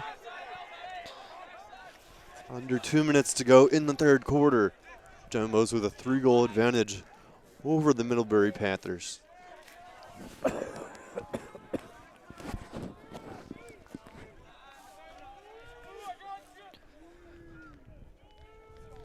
If Tufts could put another one home here, that would be like a dagger. And the ball dropped by Richmond in front of the crease. Chased down.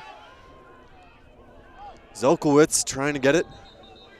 And interference called on the Jumbos. That's a push. weak call. I thought that was clean. With the Panthers now is number 11, Giarusso. Off to Gould. And Gould driving to his right. Pulls it back out.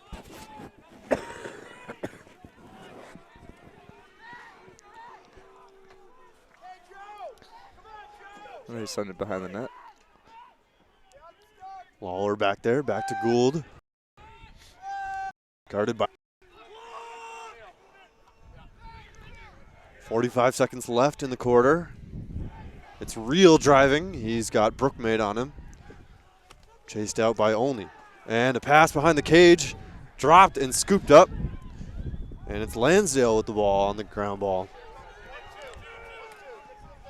Treber now on the clear. Over to Olney, and they find Johnson. Johnson gets it up to Connolly. Over to Matson. He'll rip a shot. Goal, top left. Mike Matson with the hat trick. With 13 seconds left in the quarter here. What a far shot by Mike Matson to go top shelf. Let's give the Tufts a nice 4-goal lead. Let's put them in a good position here going into the fourth quarter. And if you're the goalie, you've got to know that low release point by Matson. You have to think he might be going low to high on that one. But if you're the defense, someone's got to throw a body in the way of that and block off his shot angle. At least give him a little nudge to the elbow there, throw a shot off.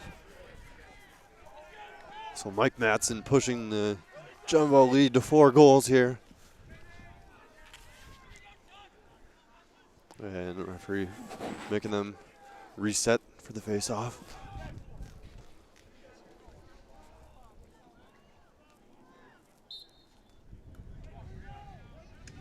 And it's kicked forward by Mathers, and he fell by himself, and not a trip, and a goal by Tucker Mathers off the face-off. He salutes the crowd there. And it looked like number 8 for Middlebury, Wes Quinzani, fell on his own. Middlebury thought it might have been a trip, but it did not look like that at all. There's a solid 2 steps in between them. There's no way he could have touched him. And Mathers with a scoop, shoots it from about 15 or 20 yards. And Middlebury's coach all the way out to the referee. He's explaining it wasn't a trip.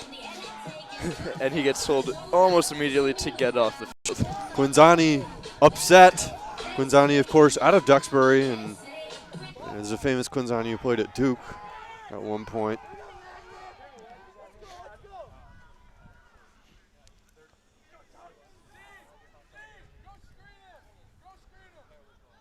But Mathers with a nice low bounce shot, and goalies do not like to face pulls, especially with a big run-up like that. And that'll take us into our fourth quarter here. The Jumbos with a huge run at the end, and they lead 14-9 over the Middlebury Panthers. A big boost by the Jumbos, scoring 8 goals in that third quarter. Yeah, no, they really woke up there, and that was just fun to watch. And once they got the momentum, it kept them going, and they got quite a few transition goals there against the Middlebury defense. Yeah, they've woken up a little bit on their face-offs. They've found a system that's been working for them, and it's led to production here in goals. So if you're a Middlebury team, how do you go into this fourth quarter mentally trying to get a comeback here? Well, first you got to think, you got to put that behind you. You can't stress on that, because if you're going to stress on what just happened to you in that quarter, you're not going to do well. You're just going to freak yourself out.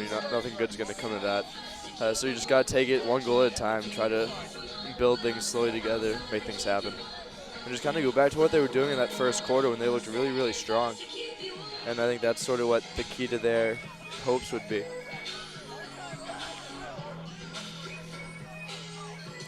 And from the Jumbo side, they got to definitely keep driving on that, really putting the hammer down in the face-off X there, and they've got to hold possessions for as long as they can.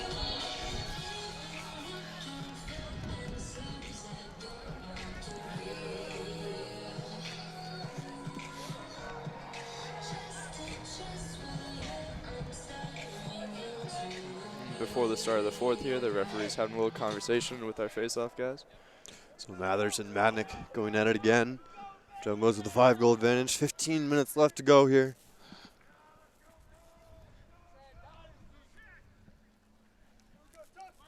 Of course, the orange ball is used today because of all the snow around. And Mathers again winning positioning. We've got a procedure called and a flag. I think that's the third of the half. That's the third foul. So Madnick can go for 30 seconds, and it'll be a Jumbo man up. I think that was for stepping on the other guy's cross. Oh, okay. Interesting. So I'm pretty sure. I'm not 100% sure, but that's the only thing that would have made sense to me.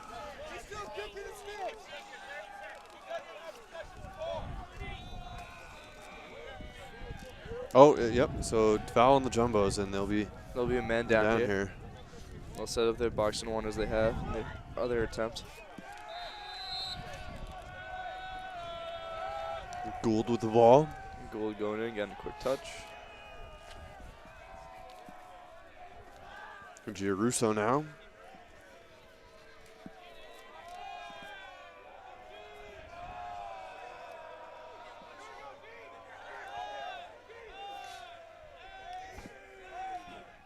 Five seconds left on the penalty. Kaczynski sends it around. Gianrusso. And the penalty's released. And Real rips it top left corner. So Real getting the Panthers into double digits and bringing Middlebury 1 goal closer to making a comeback.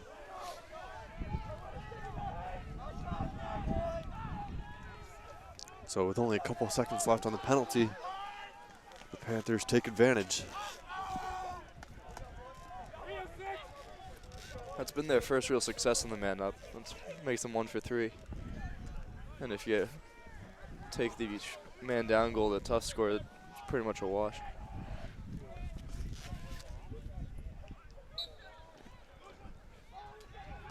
Oh, ball's out. Ooh. And a check avoided there by Zelkowitz. Rips the shot. That's wide left. Yeah, but Zelkowitz is going to be hurting from that one later. He seemed like he got that somewhere in the upper thigh. Didn't look comfortable. Kaczynski with the ball.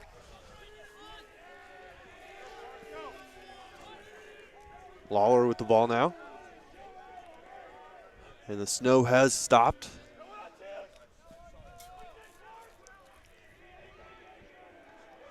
It was supposed to stop at 5:30.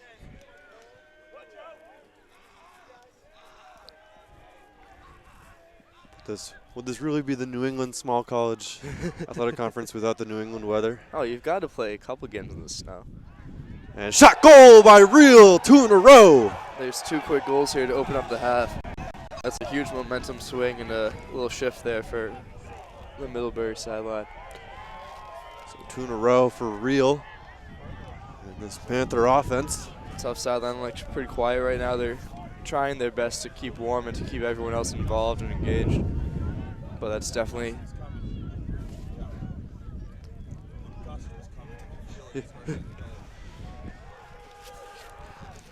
So Mathers and Madnick again going at it. 13 and a half left in the game.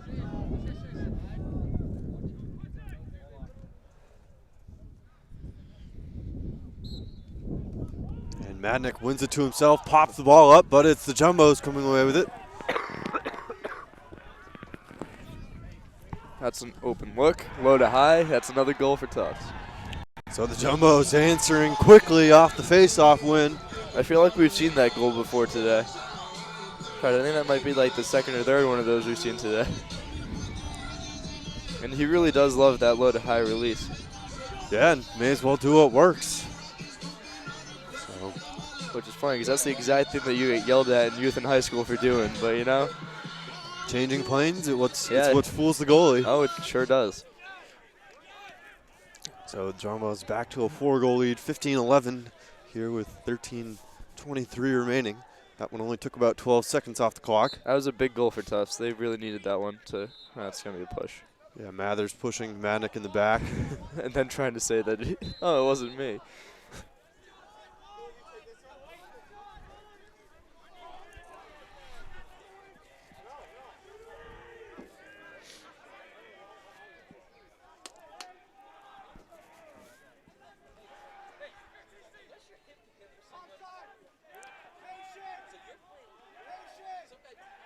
And that's real. And work it over to Sims.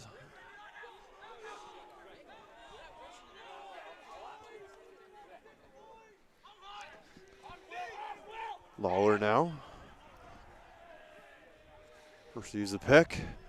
Rolls inside. Tries to find Gould. Shot. Save. That's a huge save by Treber on Gould's shot. That was an uncontested shot. Those saves are what changed the games here. Carbone brings it up. They've got numbers here. Pass and a shot from Murphy. Saved there. Behind the cage. And it's won by the goalie. Middlebury in the offensive half now. Giarusso with the ball. Here. Shot goal by Real. And Middlebury brings it back to a 3-goal deficit. Real with 3 goals this quarter alone.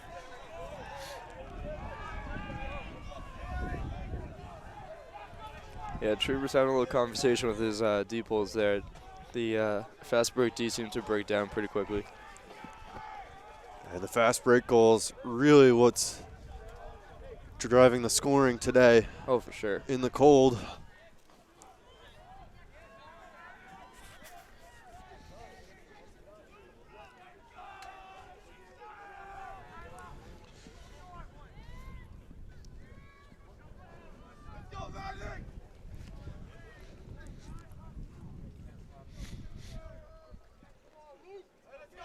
So it'll still be Mathers and Madnick.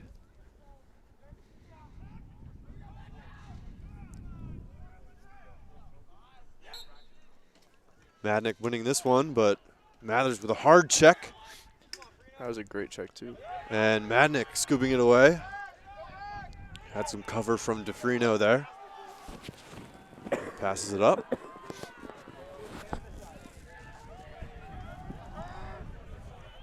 Real with the ball. He's got the hot hand. Gets inside, but a good check by Brookmate to pop it free.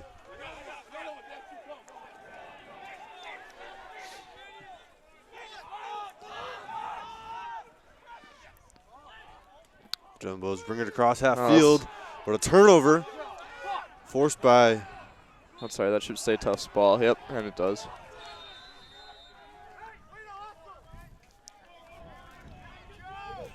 I was about to say that the Tufts clear was looking better this half. And then as soon as I was about to say that, they lost at midfield. And that's usually what happens as commentators. Just about to get it right, and then you get it wrong. And it's Cordry behind the cage.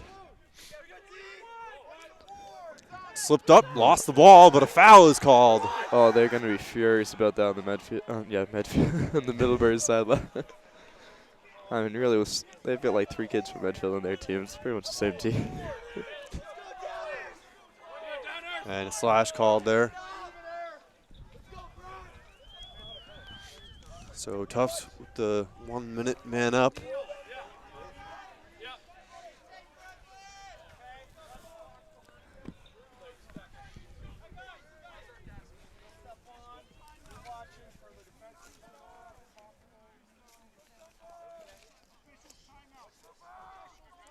And the official is calling an official's timeout here. Not sure what for. Maybe to explain to the Middlebury coach what the foul was. This foul was called on sophomore Clay Hunt, number 48. Oh, I think they're shoveling the crease out, actually, so they can see the line better. See, I have no problem with this pause and play. I think that this is the most important pause and play we've had. You gotta know where the crease line is. I've played games in the snow before where you don't know where it is, and then you get annoyed when it doesn't get called for you. So good decision there by the refs. Then there's always like the classic dirt patch around the goal where there is no crease, and you just kind of have to make it up as you go. It's always a good time. Played many games like that. It's always tough, but Yeah, you don't always get these nice fields like this. The Tufts kids are spoiled here.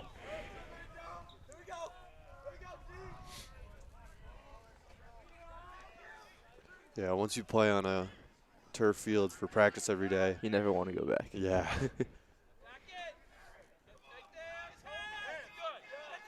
So Tufts man up. Skip pass, and that goes high. Murphy with the overthrow. All right, you got to have a good ride here. They can't let this clear get through.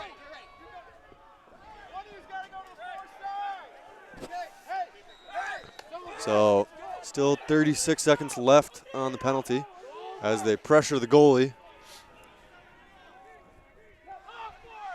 Middlebury advancing the ball, however. And they get it passing across half, and they're going to get a man-down goal by Kaczynski, the freshman on the crease. Doorstep goal off the feed from Giarusso, and it's a 2-goal game here. Tufts allowing a man-down goal, and we saw that earlier in the game. Tufts actually got their own man-down goal on the transition. So if anything, it might be over-committing on the ride while man up, forcing these teams to concede these goals. I mean, on the goal there, he was pretty much all alone. Like, there's no one anywhere remotely near him. So Middlebury still a man down here for 21 more seconds on the face-off. Tufts with a 15-13 advantage, 10.5 minutes left to go in the game. About 20 seconds left in the penalty.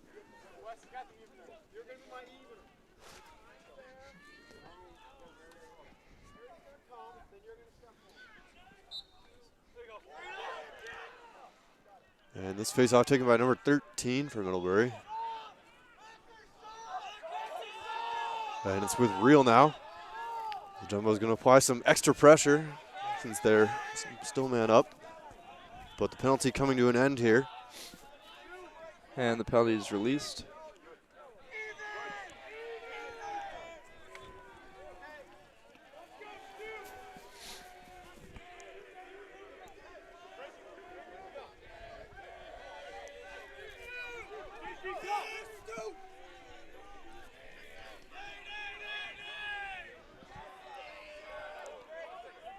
Tufts needs to come up with a stop here for sure. This is a huge possession for both teams.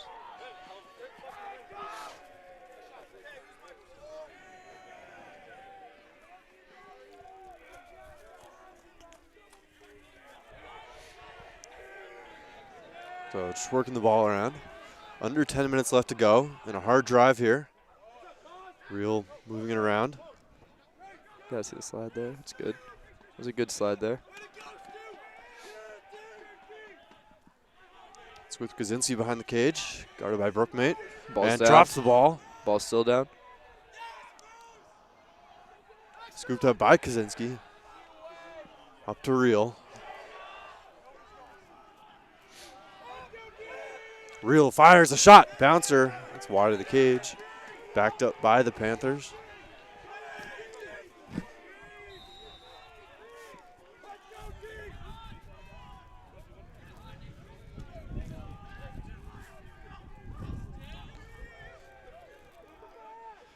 Up top. Drive by 49. Gets his hands Hey, that's free. a loose ball. That's a great ground ball for Tufts. Yeah, Brookmate coming up with the ground ball. And it's Rosengrupp taking it over half field. Full head of steam here for the Jumbos. And Matson can't hold on to that. And they'll say that's just deflected, not a shot. So we'll go back to the Panthers. 8:14 left in the game. Tufts still up by 2.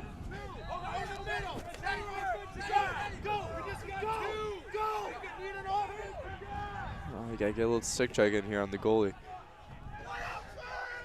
And it's with Quinzani now. He's checked from behind. The trail check there, but Quinzani gets the ball back. Gets it up to Reel. Here comes 2-on-1 advantage off the crossbar. And that'll stay with Middlebury on offense. Reel's shot just a couple inches high. Tufts needs to regroup here on D. They've been kind of all over the place a little bit.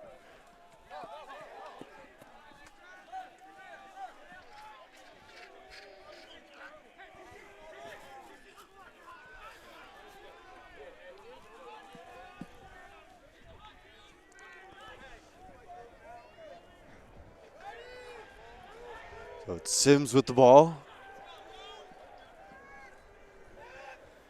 Drives and fires left. And it goes wide right of the cage. Middlebury ball. There's a very quick slide there from Tufts. Pretty much as soon as he made the break, the slide was on its way. Reel over to Gould. Gould driving hard right. And throws it away. Tossed away. That's great. That pass went wide because of a quick little poke check to the bottom hand, which just throws off wherever the ball's going. And a costly turnover. Again, a lot of unforced turnovers in this game,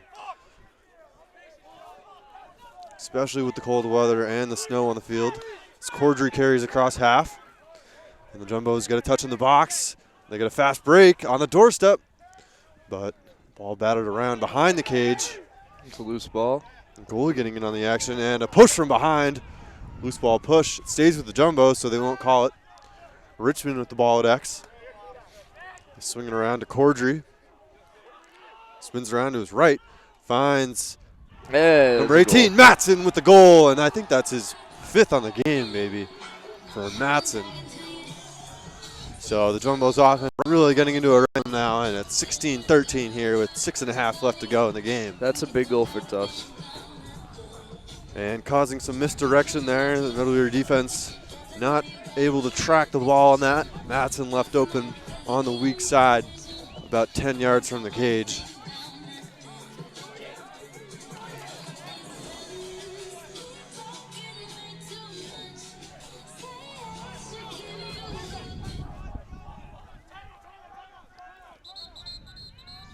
And the Jumbos call timeout here. They're a little discombobulated on their face-off setup, but they have the lead by 3 goals here with 6.5 left to go in the 4th. I think one of the biggest things they're going to go over now is if they get a win, what's the plan? If they get a loss, what's the plan? I think if they get the win on the face-off here, they're going to try and get a nice long possession, pass it around a couple times. Maybe try to work it in, get a good shot off a break or something like that. And I think at this point, if you're the Jumbos, you're confident with a 3-goal lead, but you really just want to limit turnovers and mistakes. For sure. And maybe put in 1 or 2 more goals for a little safety. And if you're Middlebury, you want to keep forcing those turnovers defensively and certainly move quickly on offense. Yeah, the mantra for Middlebury right now has to be aggression. They have to be as aggressive as they can possibly be in the rest of this one. So they've got a little bit of a deficit here to make up.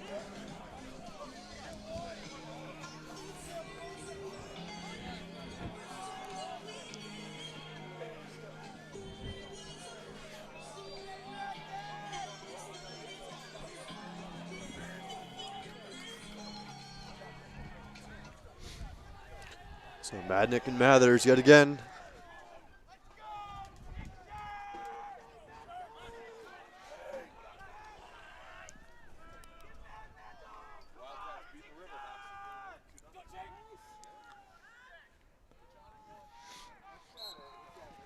Madnick winning it behind himself.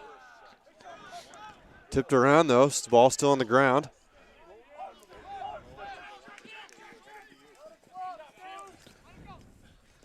And that's rolled off Tufts' stick. It'll be a blue ball.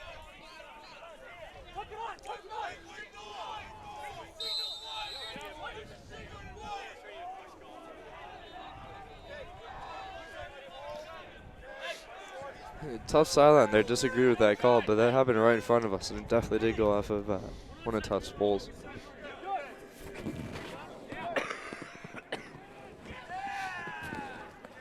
Lawler behind the cage.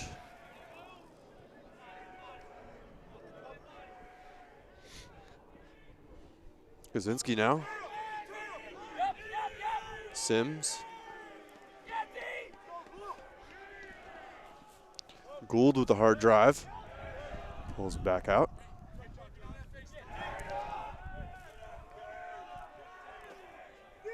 Oh, that's great defense behind the crease. And a penalty called on the Jumbos. Might get a hold here. Yep, 30 seconds. So Middlebury moving into the man up. 5.5 left to go in the game. And it's Lansdale yet again in the box for the Jumbos with a hold.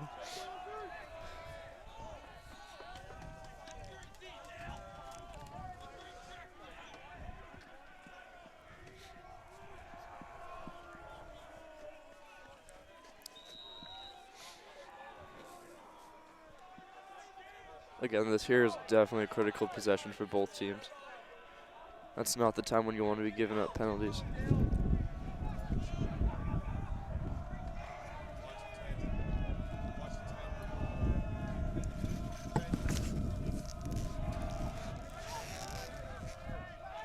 Gould now. Over to Reel. Gould rips a low shot. Low to high. And Middlebury retaining possession. Referee's having a discussion here.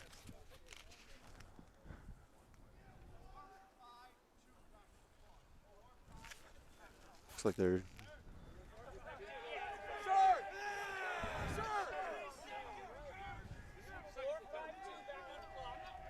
changing the clock. Looks like they're altering what the penalty time was.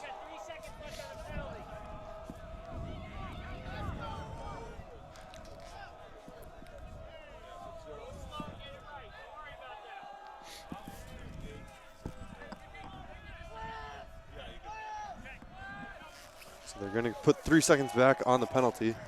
So Middlebury man up for 3 more seconds. Said, that definitely hurts. And the penalty's released.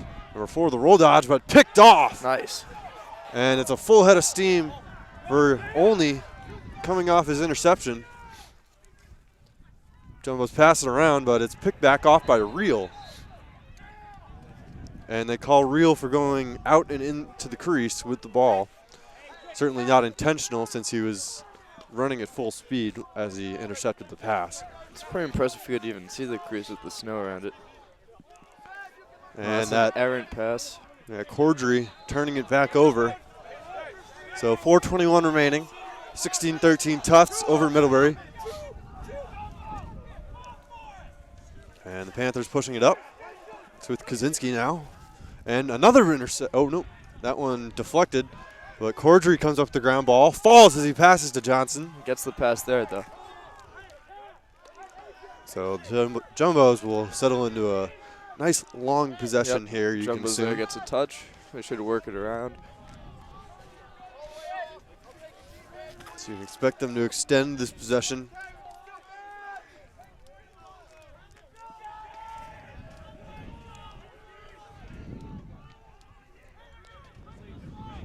Cordry with the ball, gets the double team. Tosses it back. Murphy, skip pass, Mattson, shot, and that's wide. 3.5 left to go in the game. And a good check there. It's okay, they had back up. DeFrino with the check. Johnson with the ball on the right wing. And that pass picked off. Just another pick. And that one dropped there, but scooped up by DeFrino. But a moving pick called on number 12. An appropriate call by the official. So it'll be Jumbo ball. Yeah, that was definitely the right call because I think that was Johnson was about to level someone.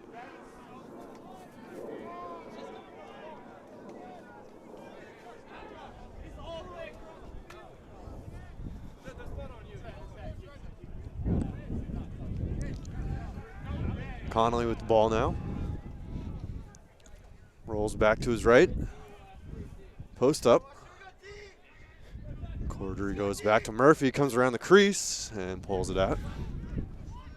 Connolly drops it, looked like he was ready to shoot. I think he was looking at the net before he caught it. But picks it up, finds Murphy. Murphy, lefty shot! Goal! Oh, nope. Nope, shot off the back of the net there. And a ripped shot That's a by great Matson. save. Rebound, Cordry, his shot That's is 3 deflected. shots right in a row.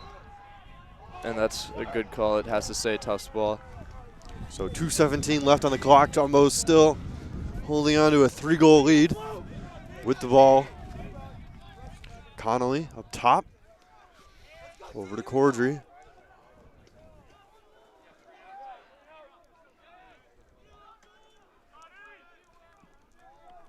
Out to Johnson.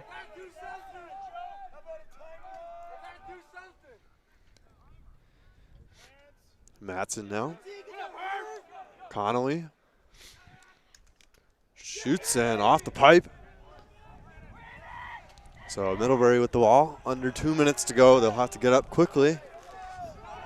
Trailing by 3. And they're at midfield now. Coming in quickly. And that one's just dropped. So Jumbo's Mathers coming the other way. Gets it up to Murphy. And 1:20 left. Jumbo's will relax a little bit here for sure. And with that, it looks like the Jumbos will take a significant advantage here in the NESCAC standings. Not just for getting a win, but for who they will get the win over. Yeah, this is a huge win for the Jumbos. A minute now to go in the game.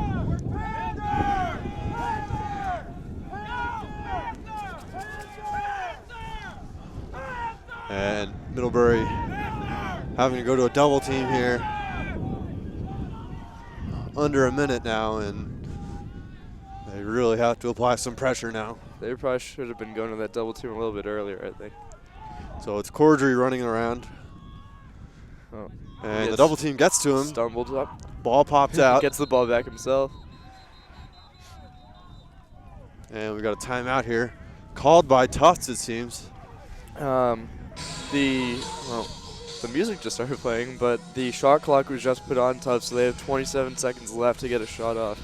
But there's only about a 2-second difference between the shot and game clock. So, so a tremendous job by the Tufts offense here at the end to really seal things out. They've done a great job of working the ball around and sort of killing off all the clock.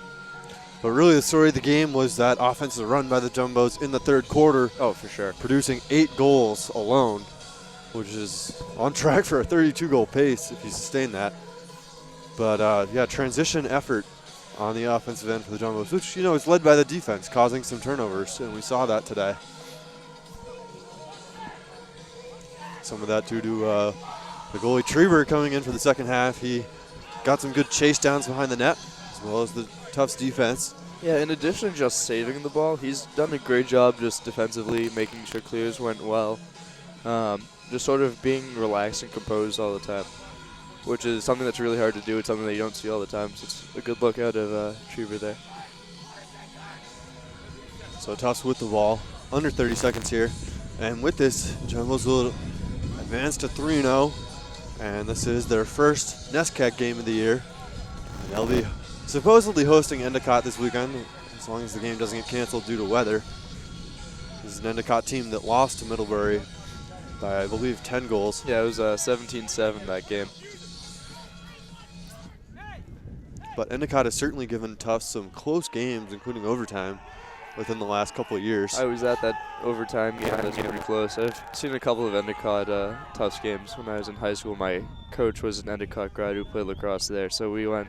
Whenever Tufts was playing Endicott, we always went to go see him because it was the best competition they saw. That was sort of when I first started to follow Salazar and try to mimic him as best I could. And some clock issues, it seems like. Well, the shot clock has been turned off over in the corner, so I'm assuming that is part of the problem.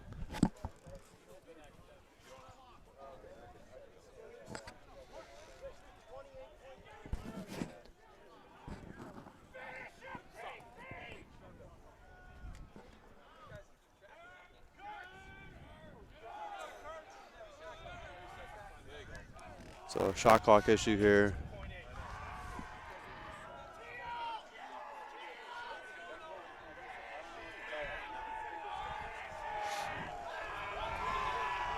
And Jumbo sideline really stirring up some noise here. Well, this is a huge win for them. They're all very excited about this. It'll be a happy conversation in the locker room post-game for sure.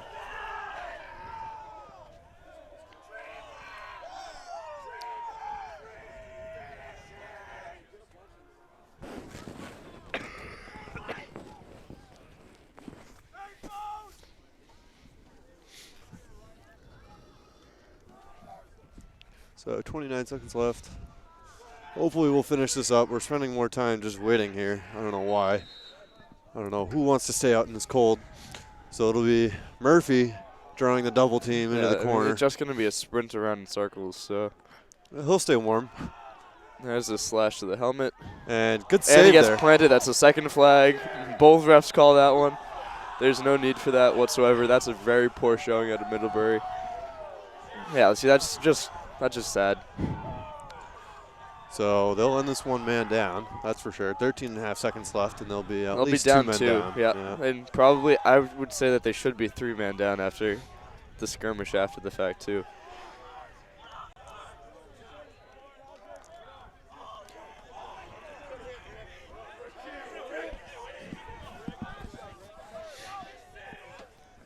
There's no need to plant something like that with 10 seconds left in the game.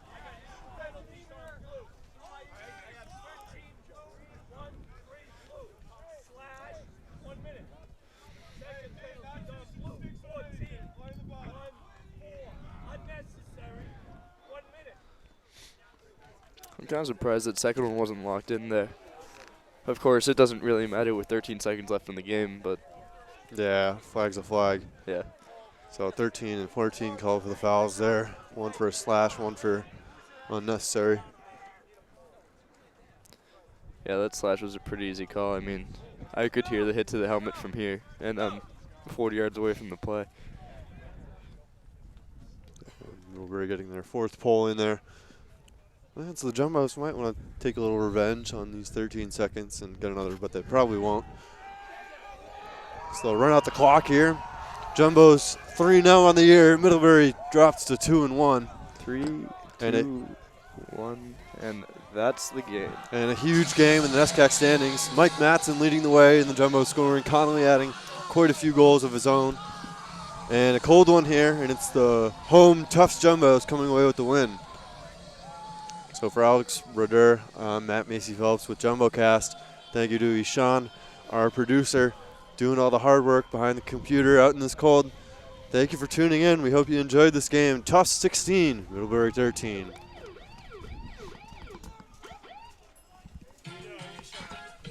All right, let's pack up.